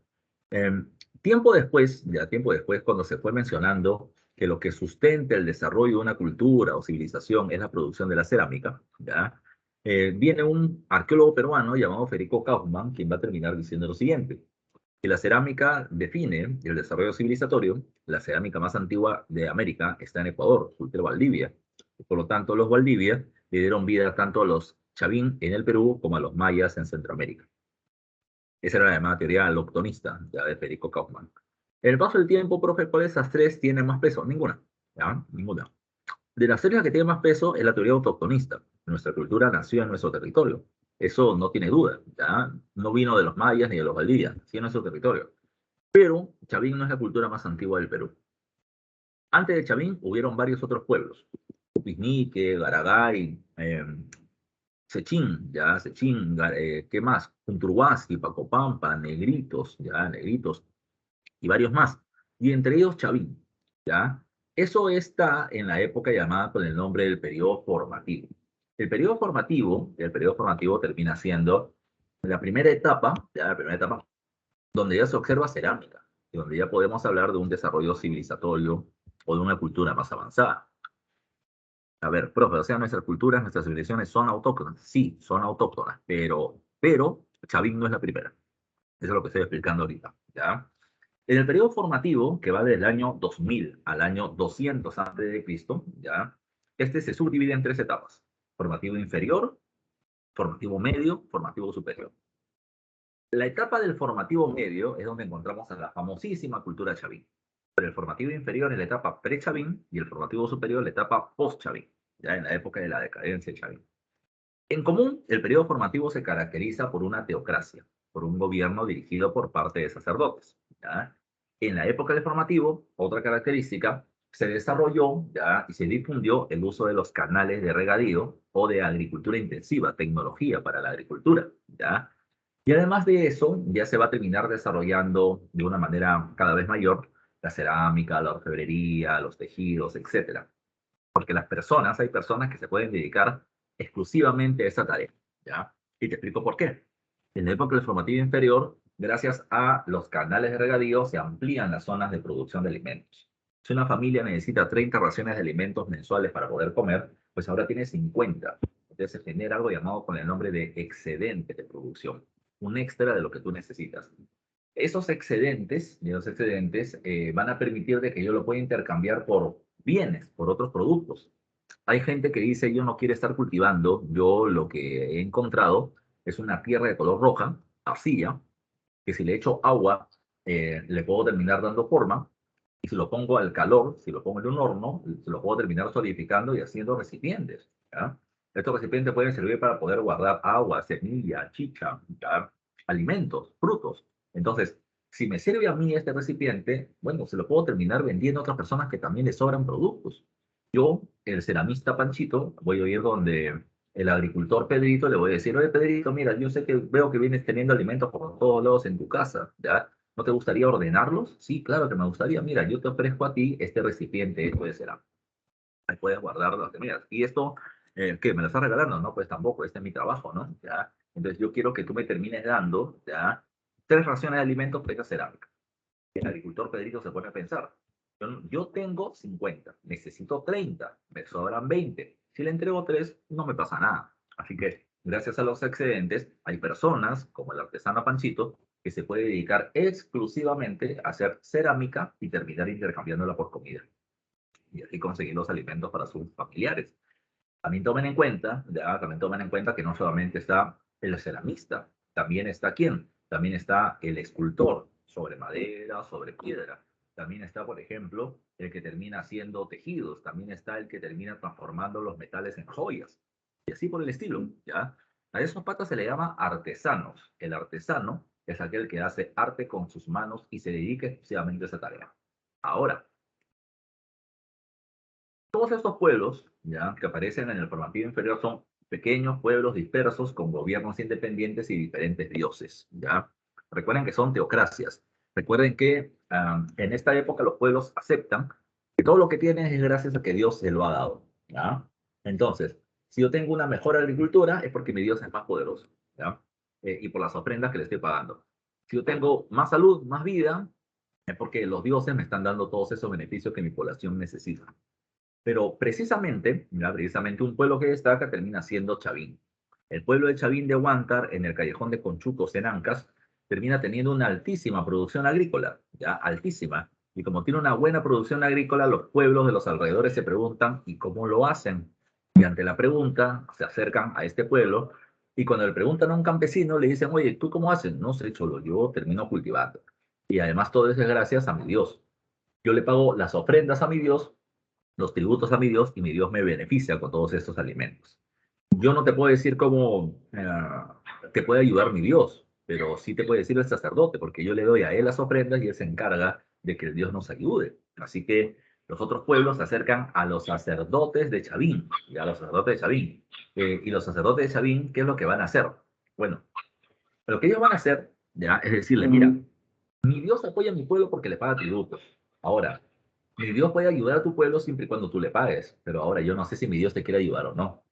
Primero déjame llegar a tu población, déjame ver tu realidad, comunicarme con el Dios y ver si te quiere ayudar o no. Lo que él está haciendo es ver la geografía de ese pueblo para ver si sus conocimientos se pueden aplicar o no en ese territorio. Cuando él ve que sí se pueden aplicar, le dirá, mira, mi Dios te quiere ayudar, pero tú tienes que garantizar algo. Mi Dios es bueno, te puede terminar dando alimentos, pero así como mi Dios es bueno, también puede ser muy malo, ¿ya? Entonces, si tú te comprometes a pagarles a tributos de manera permanente, mi Dios te puede terminar ayudando, ¿ya? Bueno, la gente de este pueblo decide ya pagar las ofrendas, los tributos que pide el sacerdote, y el sacerdote da una buena información. El sacerdote de Chavín era un gran astrónomo, miraba el cielo y podía hacer con precisión datos de cuándo va a terminar llegando la lluvia o cuándo es época de sequías. Además de eso, él terminaba haciendo, observando algunos otros elementos de la naturaleza que le servían como indicadores biológicos del cambio del clima. Por ejemplo, podía observar en la costa norte del Perú la presencia de unas conchitas de color roja llamadas espóndilos. Y cada vez que aparecía eso, venía produciéndose un incremento de la temperatura del mar y con esos fenómenos del niño. Y él podía hacer ese tipo de predicciones. Entonces, ¿qué pasó? Además, terminaba siendo un gran aplicador de los canales de regadío. Y todo ese conocimiento es lo que él vende, ¿ya? Él vende su conocimiento, los pueblos se comprometen a pagarle ofrendas y los datos que él dio resultaron, ¿ya? La producción agrícola de ese pueblo creció, ya creció. Chavín se beneficia porque tiene tributos, ¿ya? Y se beneficia porque su Dios tiene más prestigio que el Dios de esa población y se beneficia porque el sacerdote de Chavín tiene cada vez más poder. La gente de ese pueblo que ha recibido beneficios dirá, ah, el Dios de mi pueblo no sirve, más importante es el de Chavín, ¿ya? Así que yo prefiero hacer lo que ese sacerdote me dice a lo que me dice mi sacerdote local. De tal manera que a partir del mayor prestigio de los dioses y el mayor poder de los sacerdotes Chavín, los sacerdotes locales y los dioses locales van perdiendo credibilidad, van perdiendo prestigio, van perdiendo poder, van perdiendo importancia. Para no desaparecer, ¿qué tuvieron que hacer? Adaptarse simplemente. ¿Y qué cosa implicó la adaptación? Implicó algo bien simple, ya algo bien simple. Implicó, eh, a ver, ¿cómo te lo puedo decir? Implicó que los sacerdotes de los diferentes dioses se conviertan ahora en sacerdotes de los dioses de Chavín y que los dioses locales se terminen chavinizando y eso implicaba terminar teniendo características felínicas, ya que el dios de los Chavín era el dios felín, el dios jaguar. De esa manera, Chavín fue abarcando más influencia religiosa, política y cultural, generando lo que acá se le conoce con el nombre de la primera síntesis cultural panandina, en su importancia. ¿Qué cosa es eso de la síntesis? Chavín ya no es que avanzaba y destruía a los gobernantes locales o los mataba o terminaba destruyendo templos. No, no, no, no. Chavín lo que hace es absorber los logros y conocimientos de otros pueblos. Agarra el estilo de cerámica de Cupiznique de la costa norte y lo copia igualito, pero le impregna la imagen de sus dioses felínicos, ¿ya? Por citar un ejemplo, los dioses de los diferentes pueblos fueron cambiando de imagen a características felínicas porque era lo que estaba de moda, ya era lo que pagaba, ya para poder cobrar impuestos. Así que esto es lo que sucedía. Como te decía hace un rato, ¿qué pasaba? Chavín va tomando a las deidades o a los tótems o a los animales sagrados de diferentes regiones. La serpiente costeña, el cóndor andino, el jaguar selvático. Y de la mezcla de estos tótems termina generando dioses, dioses terroríficos, dioses monstruosos, ¿ya? Tesoro, ¿para qué terminar teniendo un dios monstruoso? Por una cuestión bien simple. Chavín basa su poder en el conocimiento de sus sacerdotes, pero además de eso, en la atemorización sobre los pueblos. Chavín, repito, le dice, mi Dios es bueno y te puede terminar dando alimentos, pero mi Dios también es malo y te puede terminar quitando todo lo que tienes. Entonces habría que terminar mostrando un Dios horrible, ya horrendo, tenebroso, ya que genere temor, ya que genere temor. Y eso era una forma de terminar impregnando miedo entre la gente. Pero, profe, aguanta. ¿Y cómo es que la gente terminaba observando a esos dioses? La gente no observaba al dios. La gente cuando iba a los templos y terminaba llevando sus tributos, le daban en regalito un huaco, ya una cerámica. Y en la cerámica está el dios felino de la cultura chavín. En mi casa yo tengo esos huacos ceremoniales, esos pequeños huaquitos en todas partes, ya en todas partes de mi casa. Y yo puedo terminar diciendo, madre, tengo que pagar impuestos de Dios desgraciado cuando volteo a ver el dios de los chavín con su rostro felínico mirándome. Así que es una forma de control ideológico que se establece para ese periodo. Eh, Chavín tiene su centro religioso principal, repito, en el callejón de Conchucos entre los ríos Mosna y Huachex. ¿Ya? A veces se le llama el Templo Viejo o el Templo de Chavín de Huántar. Chavín de Huántar tiene dos templos, como lo puedes ver en el cuadro en la parte superior derecha. Templo Viejo, más antiguo, Templo Nuevo, al costado más moderno. Los dos puntos tienen forma de una U, de una herradura.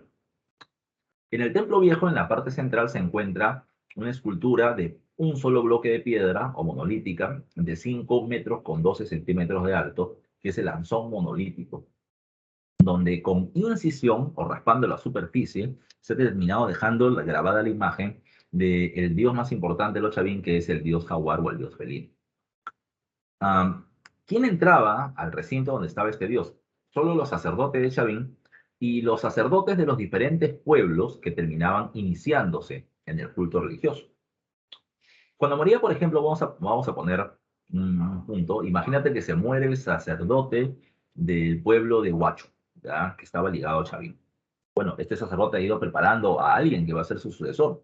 Por ese alguien tiene que tener contacto con el Dios y apenas morir el sacerdote viejo, la gente del pueblo en peregrinación viajaba caminando y llevaba al nuevo sacerdote para que se contacte con el Dios.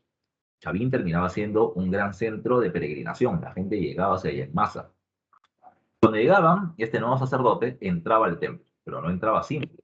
Le terminaban haciendo beber el líquido de un cactus llamado San Pedro e inhalar la semilla pulverizada de una planta selvática llamada yopo. El patentaba drogado, literalmente, a un templo de Chavín de Huántar cuyos pasadizos laberínticos se iban haciendo más oscuros, más pequeños, ya más pequeños, con más eco, ya, y debajo encima los chavines terminaban haciendo canales al río Mosna para que termine pasando por ahí el agua y tenga un efecto sonoro como un rugido, ya, como si me vaya a encontrar a un felino adentro, ya. Los sacerdotes entraban drogados pero atemorizados y cuando llegaban al centro encontraban esta escultura gigante de 5 metros de alto con la figura de un felino y con sangre en la parte superior que le habían echado en toda la escultura, ¿ya? Colmillos, garras, ojos ensangrentados, cabellos con forma de serpientes, con sangre, hacía que este sacerdote se le pase todos los efectos de la droga y salga rápidamente corriendo, pero ya tuvo contacto con el dios, cosa que la gente celebraba. Fuera del templo viejo estaba la plaza circular con la imagen del obelisco Tello, una imagen donde hay dos caimanes que se reproducen, ya hembra y macho. Luego en el templo nuevo estaba la estela de Raimondi, la imagen del dios de los báculos, ya, o de los cetros, o un dios con doble poder. Un báculo representaba el cielo, ligado a la agricultura, y otro representaba la tierra, ligado al cultivo.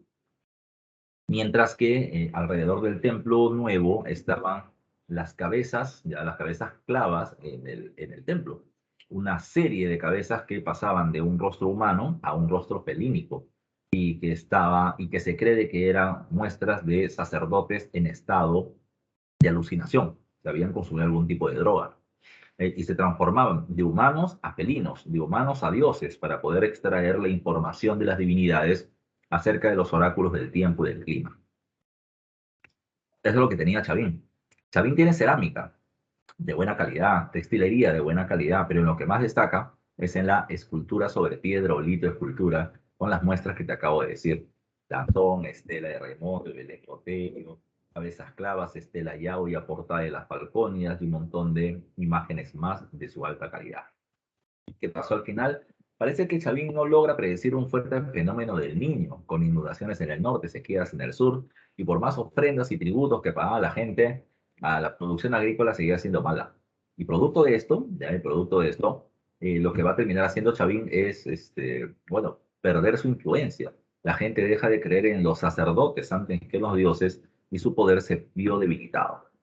Ante la decadencia del poder de Chavín, nace una etapa llamada con el nombre de ya el periodo del formativo superior, etapa donde aparecen varias culturas pequeñas, independientes, locales, ya como Pucará en Puno, como Ticús en Piura, como Salinar o Gallinazo entre La Libertad y Lambayeque, y la cultura Paracas.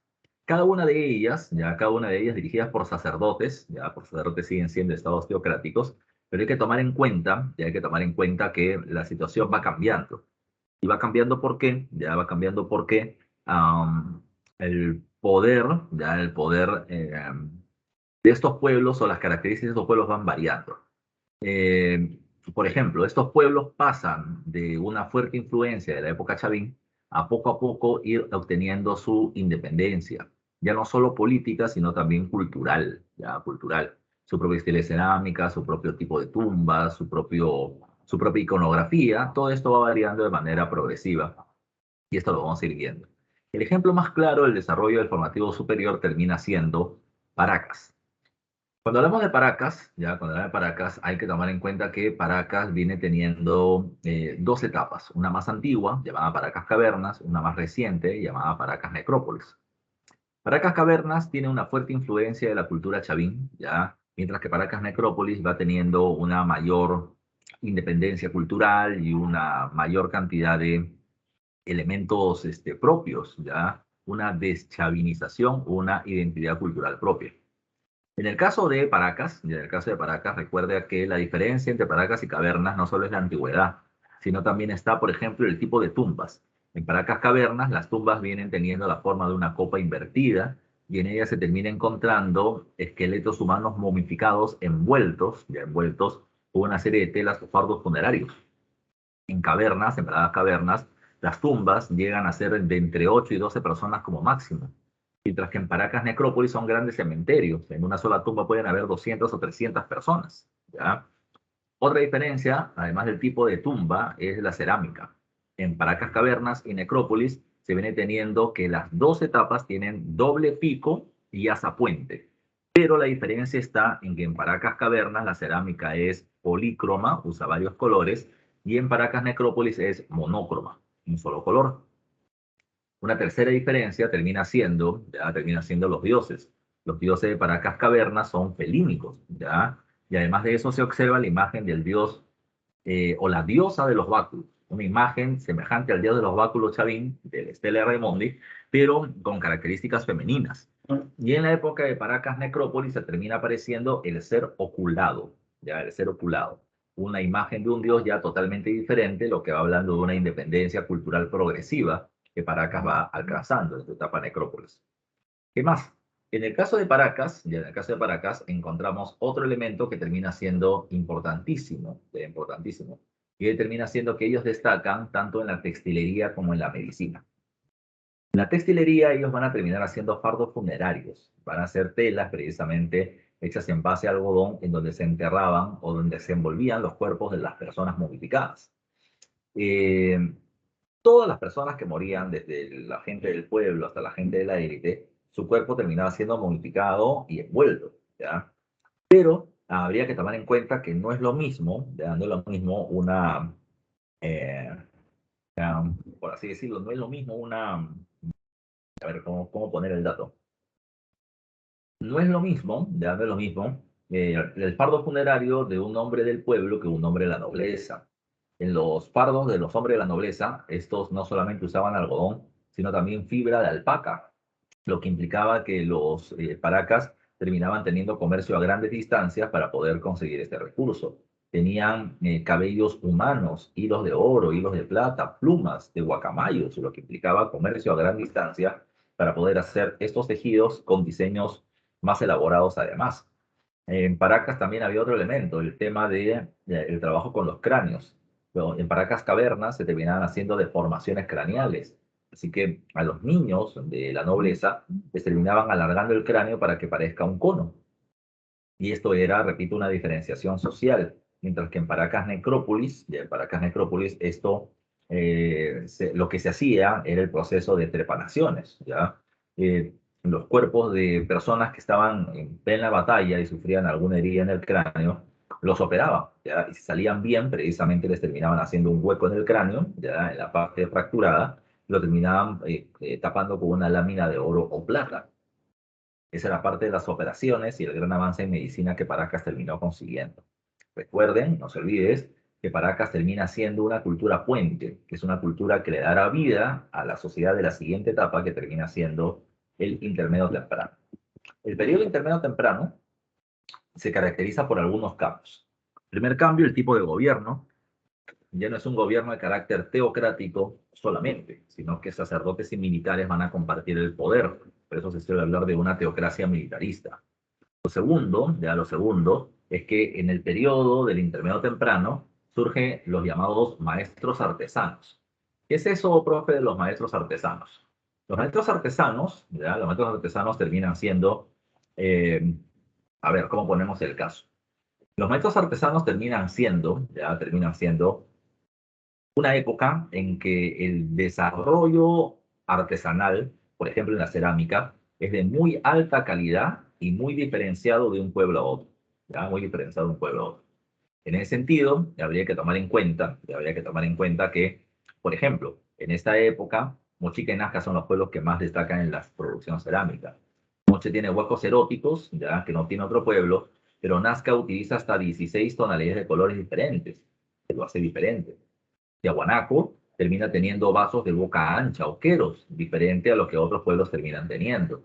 Y de esa manera, repito, hay un alto grado de desarrollo artesanal diferenciado por cada región. ¿Qué más? ¿Qué más? Otra forma en la que se llama el intermedio temprano termina siendo el periodo de las sociedades hidráulicas. La tecnología de los canales de regadío que terminó haciendo Chavín y que difundió Chavín ya va a terminar o va a seguir siendo usada, pero con la diferencia de que esto va a terminar variándose de acuerdo a las regiones. En esta época, el intermedio temprano, ya los pueblos de la costa como Mochi y Nazca van a terminar utilizando agua del subsuelo, ¿ya? Por ejemplo, Moche va a terminar utilizando el subsuelo a través de acueductos y Nazca a través de las llamadas galerías filtrantes o puquios, ¿ya? Tanto agua para beber como para poder cultivar. En el caso de Huarpa, en Ayacucho, van a terminar utilizando terrazas en las laderas de los cerros o andenes. En el caso de Tiahuanaco, van a usar camellones o guaruguaru. Entonces, cada uno de ellos genera una tecnología adaptada a su medio ambiente natural. No te olvides tú. ¿Qué es un intermedio? Se le llama periodo intermedio, como el caso del intermedio temprano, a una época en donde diferentes sociedades tienen diferentes estilos de cerámica de carácter local o regional. No te olvides tú. En esta época, ¿quién destaca? Destaca Moche y Nazca principalmente. Comencemos con los nazquenses, que están ahí en la diapositiva. Nazca se ubica en Ica, ya especialmente en el Valle del Río Grande y sus alrededores, y en realidad Nazca solamente se desarrolla en el departamento de Ica y un pequeño espacio en el norte de Arequipa, en el Valle del Río Acarí. Segundo, los Nazca terminan siendo herederos de una cultura, que termina siendo la cultura Paracas en su fase de necrópolis. En la etapa tardía de Necrópolis, por si acaso, en la etapa tardía de Necrópolis vamos a encontrar que los militares se fueron haciendo más poderosos por las guerras que comienzan a tener las principales tribus por el control de tierras fértiles, ¿ya? Otro dato más a tomar en cuenta. Eh, Hay un gobierno teocrático militar, pero los militares tienen más poder que los sacerdotes. Y en las cerámicas se va a terminar observando, ya se va a terminar observando a militares que vienen teniendo cabezas trofeo. ¿Qué es una cabeza trofeo? Se cree que cuando los Nazca estaban en alguna batalla y derrotaban a un contrincante, la cabeza de alguno de ellos la terminaban cortando, la terminaban procesando, le quitaban los órganos que contengan líquidos, cerebro, ojos, lengua, y luego, de ahí luego lo terminaban amarrando a su cinturón. Esas eran las famosas cabezas trofeo. Tener más cabezas implicaba más prestigio militar, pero también terminaba implicando atemorizar a pueblos, ya a pueblos vecinos para que no se quieran sublevar o no quieran enfrentarse a ellos y que los Nazca puedan seguir expandiéndose.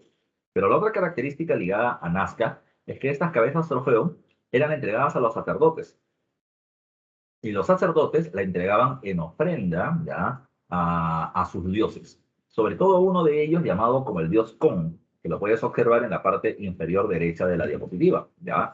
El dios Con es un dios antropomorfo. Tiene forma humana, brazos, piernas, cuerpo, pero un rostro con característica felínica. ¿Ya? Y es un dios ligado precisamente a la obtención de cabezas trofeo. Se ve a él en una mano una porra, en la otra mano se termina viendo una cabeza de un ser humano, y era un recolector de cabezas trofeo. Entonces, cuando el sacerdote entregaba las cabezas que se han obtenido en guerra, el dios estaba contento y daba buenos oráculos, daba buenos datos con respecto al clima, al futuro del pueblo y demás. ¿Ya? No te olvides de todo ello. En la economía, Nazca, como otros pueblos, tiene como principal actividad económica a la agricultura. ¿Ya? Pues es un caso muy particular porque Nazca es de Ica e Ica es un territorio árido, es un territorio desértico. La pregunta es entonces, ¿cómo pudo haber desarrollado tanta agricultura? Bueno, lo que pasa es que Nazca no siempre fue árido. Nazca es un territorio ya que inicialmente es un territorio tropical con mucha vegetación, ya. Segundo, hay que tomar en cuenta que este espacio se fue desertificando de manera progresiva. Y al no terminar teniendo agua en la superficie, se va a terminar obteniendo agua del subsuelo a través de los llamados puquios o galerías filtrantes, como se encuentra precisamente en esta imagen donde dice puquios. Estos puquios, repito, galerías filtrantes, ¿qué cosas son? Son excavaciones en forma de espiral para poder llegar hacia el subsuelo, ¿ya? Y hay que tomar en cuenta de que esto servía, repito, para poder obtener el agua filtrada de los ríos que estaba emposada y que por lo tanto ellos lo terminaban utilizando para beber como para el cultivo. No te olvides. Otro dato más a tomar en cuenta, la arquitectura. Todos los pueblos de la costa tienen construcciones o arquitectura en base al adobe, ladrillos de barro. El Nazca va a terminar siendo ahí, ¿verdad? Ahora, en el caso de Nazca, hay que tomar en cuenta que ellos hicieron centros urbanos, ciudades que en su interior venían teniendo templos, y destacan tres: Cahuachi, que es su principal centro administrativo, La Tinguiña y Estaquería. Esas ciudades, esos centros urbanos, eran centros urbanos planificados, es decir, en su interior tú terminabas viendo claramente la jerarquización existente. había un espacio que servía de gobierno, donde había zona de cobro de impuestos, templos y fortalezas, un segundo nivel donde estaban las viviendas de los nobles y un tercer nivel donde estaban las viviendas de los artesanos, es decir, de aquel que hace cerámica, escultura, orfebrería, objetos de lujo para la élite, ¿ya? Pero tomen en cuenta también, ya tomen en cuenta también, de que ese tipo de pueblos o de construcciones estaba rodeada con murallas para protegerlas de algún tipo de ataque. Fuera de las ciudades terminas teniendo a quién. Fuera de la ciudad terminas teniendo al agricultor, al pescador, al pastor, al productor de alimentos. Y había una jerarquización muy clara dentro de la sociedad. ¿Qué otro punto hay que tomar en cuenta? La cerámica, que es otra cosa que destaca para Nazca. En la cerámica recuerden que ellos utilizan hasta 16 tonalidades de colores, utilizan muy poco el color azul y verde, que representa el mar y lo consideran sagrado y solo lo utilizan para fines religiosos o ceremoniales. Y por otro lado, pintan toda la cerámica en su superficie externa por completo, ¿ya? Y eso se le conoce con el nombre de la técnica del horror al vacío, ¿ya? El horror al vacío. Ahora, ¿qué sucedió con Nazca? Otro evento que es importante son las famosas líneas de Nazca o geoglifos. Nazca, ya en las pampas de Palpa, Nazca e Ingenio, es decir, en territorios en grandes llanuras planas y muy áridas, ya, de superficie con una gran cantidad de óxido ferroso, ya, que le da un color rojizo precisamente a esta tierra, ya, ellos van a terminar sacando esa tierra roja y abajo hay una tierra de color blanca. Se puede terminar generando con eso líneas claramente evidenciables, bien definidas. La mayoría de las líneas de Nazca son líneas, son solamente líneas rectas, ya líneas rectas. Pero hay que tomar en cuenta, ya, pero hay que tomar en cuenta que las más conocidas son aquellas que tienen forma de animales, por eso se habla de líneas homorfas.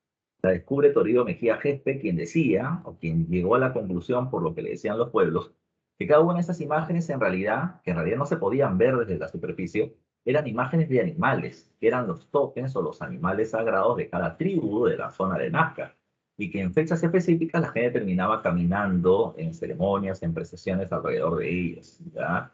Eh, la señora María Reich más adelante va a terminar planteando de que esos eran calendarios astronómicos, es decir, que así como los sumerios juntaron estrellas y constelaciones y les dieron la forma del toro, del león, del pez, ya para los signos zodiacales que nosotros conocemos, pues los nazis hicieron lo mismo, pero a estas constelaciones le dieron la forma de mono, de araña, de colibrí, ¿ya?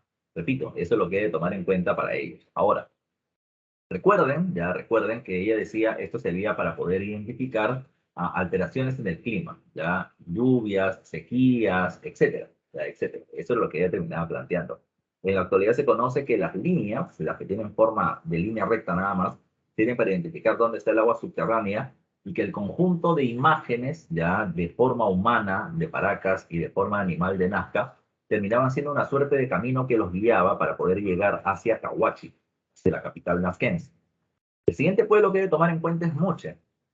Moche se ubica en la costa norte, su sede se encuentra en la actual región de la Libertad, entre los valles de los ríos Moche y Chicama. De ahí nace el nombre de Mochica, Mo por Moche, Chica por Chicama, ¿ya? Y desde ahí se va a extender por la costa norte, llegando hasta Piura, Lambayeque, La Libertad y Ancash en este espacio geográfico. Moche no tiene un reino unificado, no hay un rey de los Mochica, ¿ya? Sino que cada río que atraviesa el territorio de la costa forma un valle y cada valle tiene su propio gobernante, ¿ya? A ese gobernante se le llama Alaec. Hay personajes que gobiernan más de un río o un valle, de eso se les llama Sequich. El señor de Zipán, por ejemplo, era un Sequich que gobernó hasta 4 valles a la vez, se piensa, pero no hubo una persona que gobernó todos los valles al mismo tiempo, ¿ya? Repito, ya no existe un reino unificado. Un dato específico dentro del gobierno es que en Moche las mujeres eran parte del gobierno. Profe, en ninguna otra sociedad, mira, en otras sociedades lo que terminamos encontrando es que las mujeres podían ser personas influyentes, importantes, ya importantes. Vamos a poner un ejemplo. La esposa de un rey o la amante de un noble importante, podía ser influyente en el momento de tomar una decisión. Y en el caso de Moche, la mujer era parte del gobierno, de la toma de decisiones. Y esto se observa con dos cosas. En las cerámicas, por ejemplo, se ven imágenes donde dos varones y una mujer ya están cerca a la parte alta de un templo donde se representa la imagen de un gran sacerdote o alguien que representa a su dios, a Yapaek, pero siempre hay una mujer en el medio de dos varones, ¿ya? Por ejemplo. Y luego se han terminado encontrando tumbas con una serie de joyas que muestran precisamente el poder que estas mujeres venían teniendo, como la sacerdotisa de San José de Moro y además de esto la famosísima obra Señora de Cao, que eran parte de ese poder político. Además hay que tomar en cuenta que los diferentes valles de la costa norte formaban una civilización, es decir, todos venían teniendo el mismo idioma, a pesar de que son gobiernos independientes en cada valle, el mismo idioma, el Muchik. Los mismos dioses eran politeístas, pero creían en los mismos dioses, como Ayapaek, que era el dios o el que representaba el ejército mochica, ya un ser legendario, un guerrero legendario que representaba el ejército. Y por otro lado, terminamos teniendo el caso de que tienen costumbres en común, tipo de cerámica, tipo de escultura, tipo de alimentos, de vestido, entre otras cosas más. Su principal actividad económica es la agricultura. No hay problemas para ellos. Sus ríos tienen agua todo el año, pueden cultivar en las laderas, si no, pueden terminar utilizando canales de regadío y ampliar la zona de cultivo, acueductos y generar y utilizar el agua subterránea ya, para poder cultivar en espacios más alejados. Pero habría que tomar en cuenta eso como dato. O sea, la agricultura se hacía simple y era su principal actividad. También había pesca porque tenían salida al mar, había comercio, había comercio.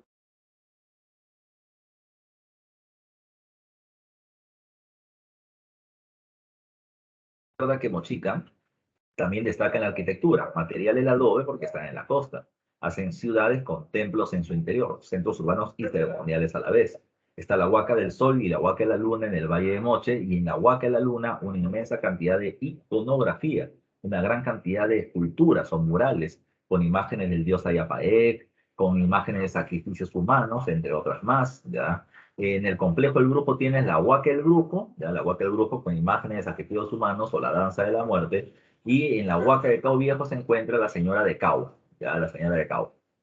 La señora de Cao no solamente es una gobernante, sino que se terminó encontrando una tumba con una inmensa cantidad de joyas de oro y plata que representaban precisamente su poder económico. ¿Ya? Y hay que tomar en cuenta que esto terminó siendo la base de otros avances más, de otros avances más. Porque tanto él como tanto ella como el señor de Zipán ubicado en la Huaca Rajada terminaron siendo la muestra de un gran desarrollo en metalurgia o unión de metales, ¿ya? Y de orfebrería o producción de joyas que terminó teniendo la cultura mocho mochica. En su cerámica, ellos van a terminar destacando por dos cosas. Su cerámica terminaba siendo, de manera general lo común, bicroma, utilizaba colores rojo y blanco, o guinda y crema, ¿ya? Su cerámica era de dos tipos, cerámica iconográfica o pictórica, ¿ya? Esa era la cerámica en la que en su superficie se terminaba dibujando imágenes de actos de la vida diaria y creencias de los moches. Se ven imágenes donde ellos están pescando, cultivando, haciendo sacrificios humanos, rezando, etcétera, etcétera. Pero también se observa otro tipo de huacos donde ellos terminan dándole al huaco o a la cerámica la forma de lo que quieren representar. Tienes huacos llamados, a esos huacos se le llaman escultóricos, cuando se le da la forma de lo que se quiere representar. Dentro de esos huacos escultóricos tenemos, número uno tenemos los huacos retratos, como por ejemplo aquellos que terminan teniendo formas de rostro, ¿ya? Mostrando la fisionomía de los moches, los estados de ánimo, el tipo de vestimenta que terminaban teniendo, los adornos sobre sus cabezas y demás. También muestran enfermedades, ya por ejemplo, entre ellos. También los huacos retratos son aquellos que tienen la forma de cuerpo entero, como esta botella escultórica que aparece acá en la parte central abajo de un venado que ha sido recientemente cazado, ¿ya? También puede ser la imagen de una serpiente, de un felino, de un camote, de una papa, de una chirimoya, o de un sacerdote o de un pescador. Todo eso es parte de la llamada cerámica escultórica. Pero también se encuentran, ya, también se encuentran los huacos disculpa, los huacos eróticos, los que representan imágenes de sexualidad en las diferentes posiciones existentes, tanto en posiciones sexuales como también huacos zoofílicos, hombres teniendo sexo con llamas, o huacos homosexuales, relación homosexual entre varones, o aparece, por ejemplo, no sé, huacos necrofílicos, ya huacos de escenas de sexo con muertos. Hace poco, en el norte, se puso una escultura de mayor tamaño de un huaco mochica, de un hombre con un pene gigantesco. No es que los moches tuvieran un pene gigante en general, sino que esto hace referencia a que el artista está queriendo representar el pene como una forma de muestra del culto a la fertilidad ya, masculina. Acá en la diapositiva, en la parte inferior izquierda, encuentras la figura de una mujer con una vagina gigante, que muestra precisamente la reproducción femenina, ¿ya? Entre otras cosas más. Moche es un pueblo muy interesante, por eso se habla de que su cerámica es realista, ¿ya? Porque van a terminar mostrando cosas que en la vida diaria pasan, ¿ya? Ahora, ¿qué más va a terminar encontrándose? Recuerda que a finales del Intermedio Temprano se va a terminar produciendo un fuerte fenómeno del Niño, inundaciones en el norte, sequías en el sur. Y esto va a ser aprovechado por un pueblo llamado Huarpa. Los Huarpa de la zona de Ayacucho eran un pueblo de agricultores pobres, ya vamos a ponerlo así, pobres, ya pobres. Pero, a los gobernantes de Huarpa lograron convencer a su población de que para poder conseguir recursos ante esta época de sequías, lo mejor era expandirse. Así que los agricultores Huarpa se convirtieron en guerreros y ellos van a ser la base de la formación de un poderoso ejército que le da vida al llamado Imperio Wari. Wari y Tiahuanaco son sociedades que se desarrollan durante el Horizonte Medio, ¿ya? Como lo puedes ver en el mapa en la zona derecha, de naranja, desde Lambayeque y Cajamarca por el norte hasta Moquegua, Arequipa y Cusco por el sur se forma Wari, y en la zona de azul ya encontramos a los Tiahuanacos, viviendo en la misma época. Tiahuanaco es un pueblo del Intermedio Temprano, que Wari no somete en su proceso de expansión y que conviven en esta misma época. Tiahuanaco es un pueblo expansivo, ya veremos en un rato, pero sin violencia, mientras que Wari es un pueblo expansivo, violento, guerrero, ya formando un imperio militarista. Tiahuanaco se desarrolla en los alrededores del lago Titicaca, pero Tiahuanaco va a terminar siendo un pueblo de desarrollo altiplánico en la meseta del Collao. Ellos se desarrollan entre el sur del Perú en Puno, en la zona de Bolivia, el norte de Chile y una pequeña porción de Argentina, que va a ser su espacio de desarrollo, pero principalmente los alrededores del lago Titicaca.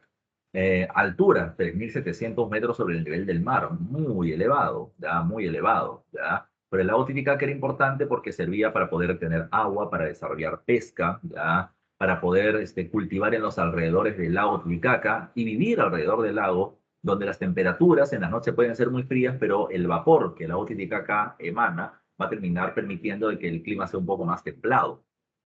Ahora, en el caso de Tiahuanaco, recuerden lo que dice acá. Es un estado expansivo colonizador no violento. ¿Y por qué decimos eso?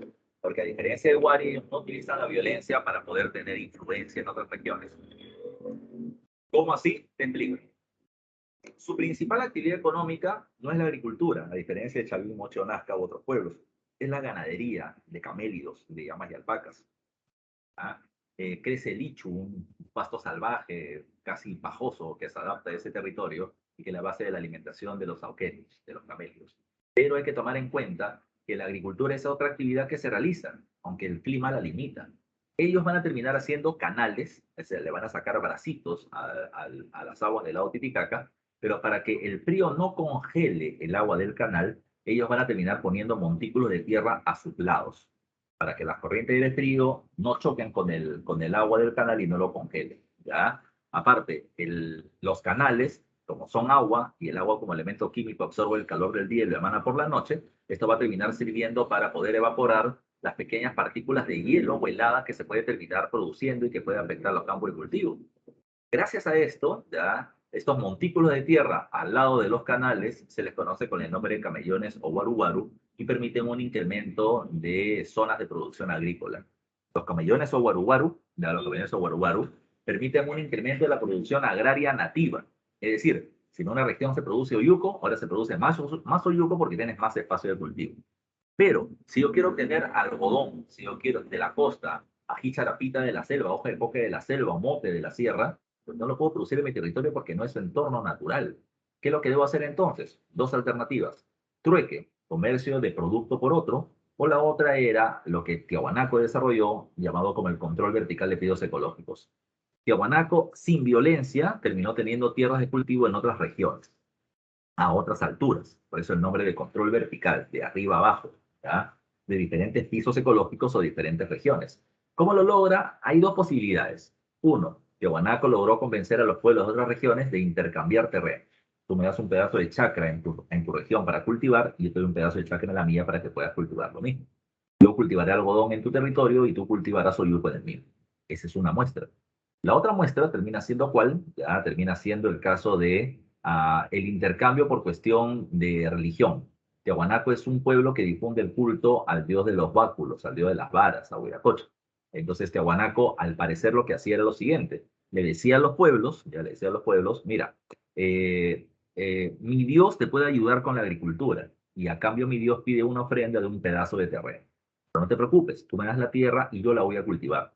Tiahuanaco llevaba gente, ya colonizaba territorios en diferentes alturas. La gente que llegaba cultivaba, se alimentaba de lo que obtenía, pero el excedente lo llevaba a Tiahuanaco y de esa manera, sin intermediarios, conseguía productos de diferentes regiones. En el aspecto de la arquitectura, como está diciéndose por acá, la arquitectura era hecha de grandes bloques de piedra o megalítica, ya megalítica, y sus construcciones eran principalmente religiosas. Su capital se llama Tayticala y en Tayticala habían 4 templos y una fortaleza militar llamada Pumapunku, lo que implica que los sacerdotes tenían más poder, ya más poder en el momento de tomar decisiones. En el aspecto de la escultura, su escultura era hecha sobre un solo bloque de piedra, ¿ya?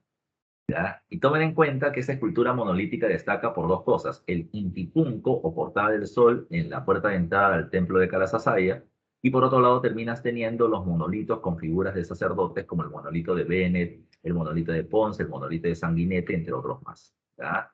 ¿Qué otro aspecto hay que tomar en cuenta? Tiahuanaco, al final de su historia, a finales del Horizonte Medio, también cae por un fenómeno del Niño, una época de sequías. No se sabe qué pasó, si por las sequías y la falta de alimentos los tiahuanacos migraron pacíficamente, o por las sequías, ya por las sequías en regiones más graves, en otras regiones, como en la zona del norte de Argentina, pueblos de ese lugar, como los aymaras, migraron, le pegaron a los tiahuanacos y los botaron del lugar. ¿Ya? Sea cual sea el caso, Tiahuanaco entró en crisis. Migraron por las buenas, por falta de alimentos, o por las malas, porque los aymaras los botaron. ¿Ya? Pero lo que hay que tomar en consideración es que el pueblo más destacado de ese periodo termina siendo Huari. Huari nace en Ayacucho y va a terminar formando el primer imperio panandino. Para que un pueblo sea llamado imperio necesita 4 características. Necesita un ejército, una gran expansión territorial, y Huari lo logra, como te dije. Por el norte llega a Lambayeque y Cajamarca, ¿ya? Y por el sur llega a Moquegua, Arequipa y la selva del Cusco. ¿Ya? Y la selva del Cusco. Para que un pueblo sea llamado imperio, además de ejército de expansión, debe tener una ciudad capital, que para ellos está en Ayacucho, llamada Huario Viñaque, y además de eso, una gran cantidad de ciudades administrativas que le ayuden a gobernar el territorio que manejan. Y de esa manera habría que tomar en cuenta que ellos terminaron teniendo más de 50 ciudades.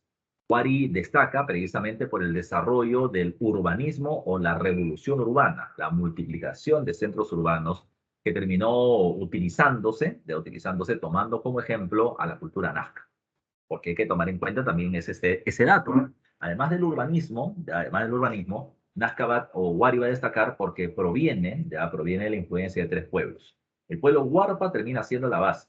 Huarpa se expande y nace el imperio. Pero Huarpa toma el modelo de construcción de ciudades planificadas que te había dicho hace un rato de los nazquenses y va a terminar construyendo más de 50 ciudades. ¿Ya? Y el otro caso a tomar en consideración termina siendo que toma de Tiahuanaco, ¿ya?, el culto al dios de las varas o dios de los báculos para terminar difundiendo el culto a este. La diferencia está en que el dios de las varas de Huari termina siendo un dios ligado a la guerra, ¿ya? Un dios ligado a la guerra, no solamente un dios religioso como en el caso de la época de los tiahuanaqueses. En su cerámica, repito, en su época imperial o de expansión, vienen teniendo 2 tipos de cerámica: robles moco con grandes vasijas con la imagen del dios guerrero Huiracocha o dios de las varas, y el caso de cerámica escultórica, como es el caso del estilo Pacheco. El estilo Pacheco. Ahora, ¿qué más hay que tomar en consideración con respecto a este proceso? ¿Ya? Con respecto a este proceso. A ver, cuando hablamos de Wari en su etapa final, sucede lo mismo que les dije: final del Horizonte Medio, un grave fenómeno del Niño, ¿ya? Y esto evidenció un gran problema que venía teniendo Nazca, o que venía teniendo Wari. Wari no terminó creando grandes, ¿cómo te podría decir? No terminó creando grandes reservorios de alimentos, no terminó creando grandes almacenes. Y ese terminó siendo su error a futuro. Terminó siendo su error a futuro. En el caso de Wari, se produce al final un grave fenómeno del Niño con inundaciones y sequías, y ya sea por exceso o falta de agua, la producción agrícola se perjudicó. ¿Cuál fue el resultado? Ya que fue el resultado, los pueblos que terminaban pagando tributo a Wari no se lo quisieron pagar, Wari amenazó con invadirlos y los pueblos se rebelaron. Esa es la causa principal de su caída. Ante la rebelión, hay que tomar en cuenta que Wari podía acabar con 5, 6, 7 pueblos que se rebelaban, pero no 20, 30 o 40. Wari terminó viendo precisamente un debilitamiento de su poder, una desesperación por enviar tropas a diferentes regiones y finalmente, ante ello, debilitado, terminó siendo invadido por un par de pueblos que son los Yaros y los Chancas. ¿Ya? No se olviden ustedes. ¿Ya? No se olviden ustedes. Ahora, ¿qué más hay que tomar en cuenta? ¿Ya? A finales de este periodo encontramos el llamado periodo intermedio tardío. A la caída de Wari se forma el periodo del intermedio tardío. ¿Ya? Del intermedio tardío. Del intermedio tardío es el periodo donde surgen pueblos independientes con estados organizados en diferentes regiones donde antes Wari terminó teniendo el poder. ¿Ya?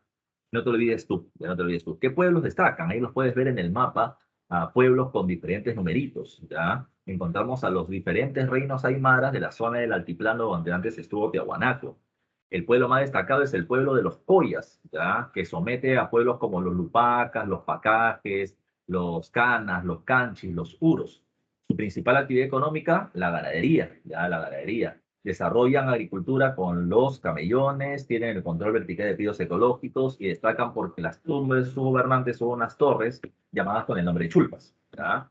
Los chancas, un pueblo importante ubicado en Apurímac, Andahuaylas, ¿ya? Van a formar un reino expansivo que avanza por la zona de la Sierra Sur. ¿Ya? Van a tomar el pueblo de Apurímac, Ayacucho, Huancavelica, ¿ya? Huancavelica, ¿ya? ¿Ya? Pero hay que tomar en consideración, ¿ya? Pero hay que tomar en consideración, ¿ya? Pero hay que tomar en consideración que estos chancas intentaron tomar el control del Cusco, intentaron tomar el control del Cusco,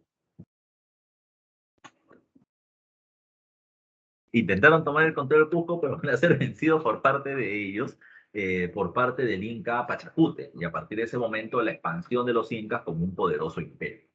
Así como está el caso de los chancas, habría que tomar en cuenta otro pueblo, Sicán o Lambayeque, pueblo de gran desarrollo de metalurgia o de mezcla de metales y de orfebrería o de producción de joyas de altísima calidad. ¿Ya? Una de ellas terminan siendo las máscaras funerarias que se ponen sobre los miembros de la élite ya en sus tumbas y los tumis. Los tumis, como lo puedes terminar viendo acá, terminan siendo solamente el cuchillo ceremonial de la parte inferior de estas imágenes y encima la imagen referencial de su fundador legendario y divinidad llamado Nailam. Nailam, Nailam es considerado como un ser mitológico que terminó llegando desde el mar, ya traído por sirvientes, y que terminó fundando el pueblo de Sicán o Lambayeque. Pero lo que también hay que tomar en cuenta es que a su muerte o a su desaparición, dice la leyenda que él no muere, sino que le termina saliendo alas y que termina volando hacia el cielo. Por eso es que aparece este personaje con una imagen de alas en la parte posterior de su cuerpo. Sicán va a terminar teniendo un problema. No sé si lo habrás escuchado tú.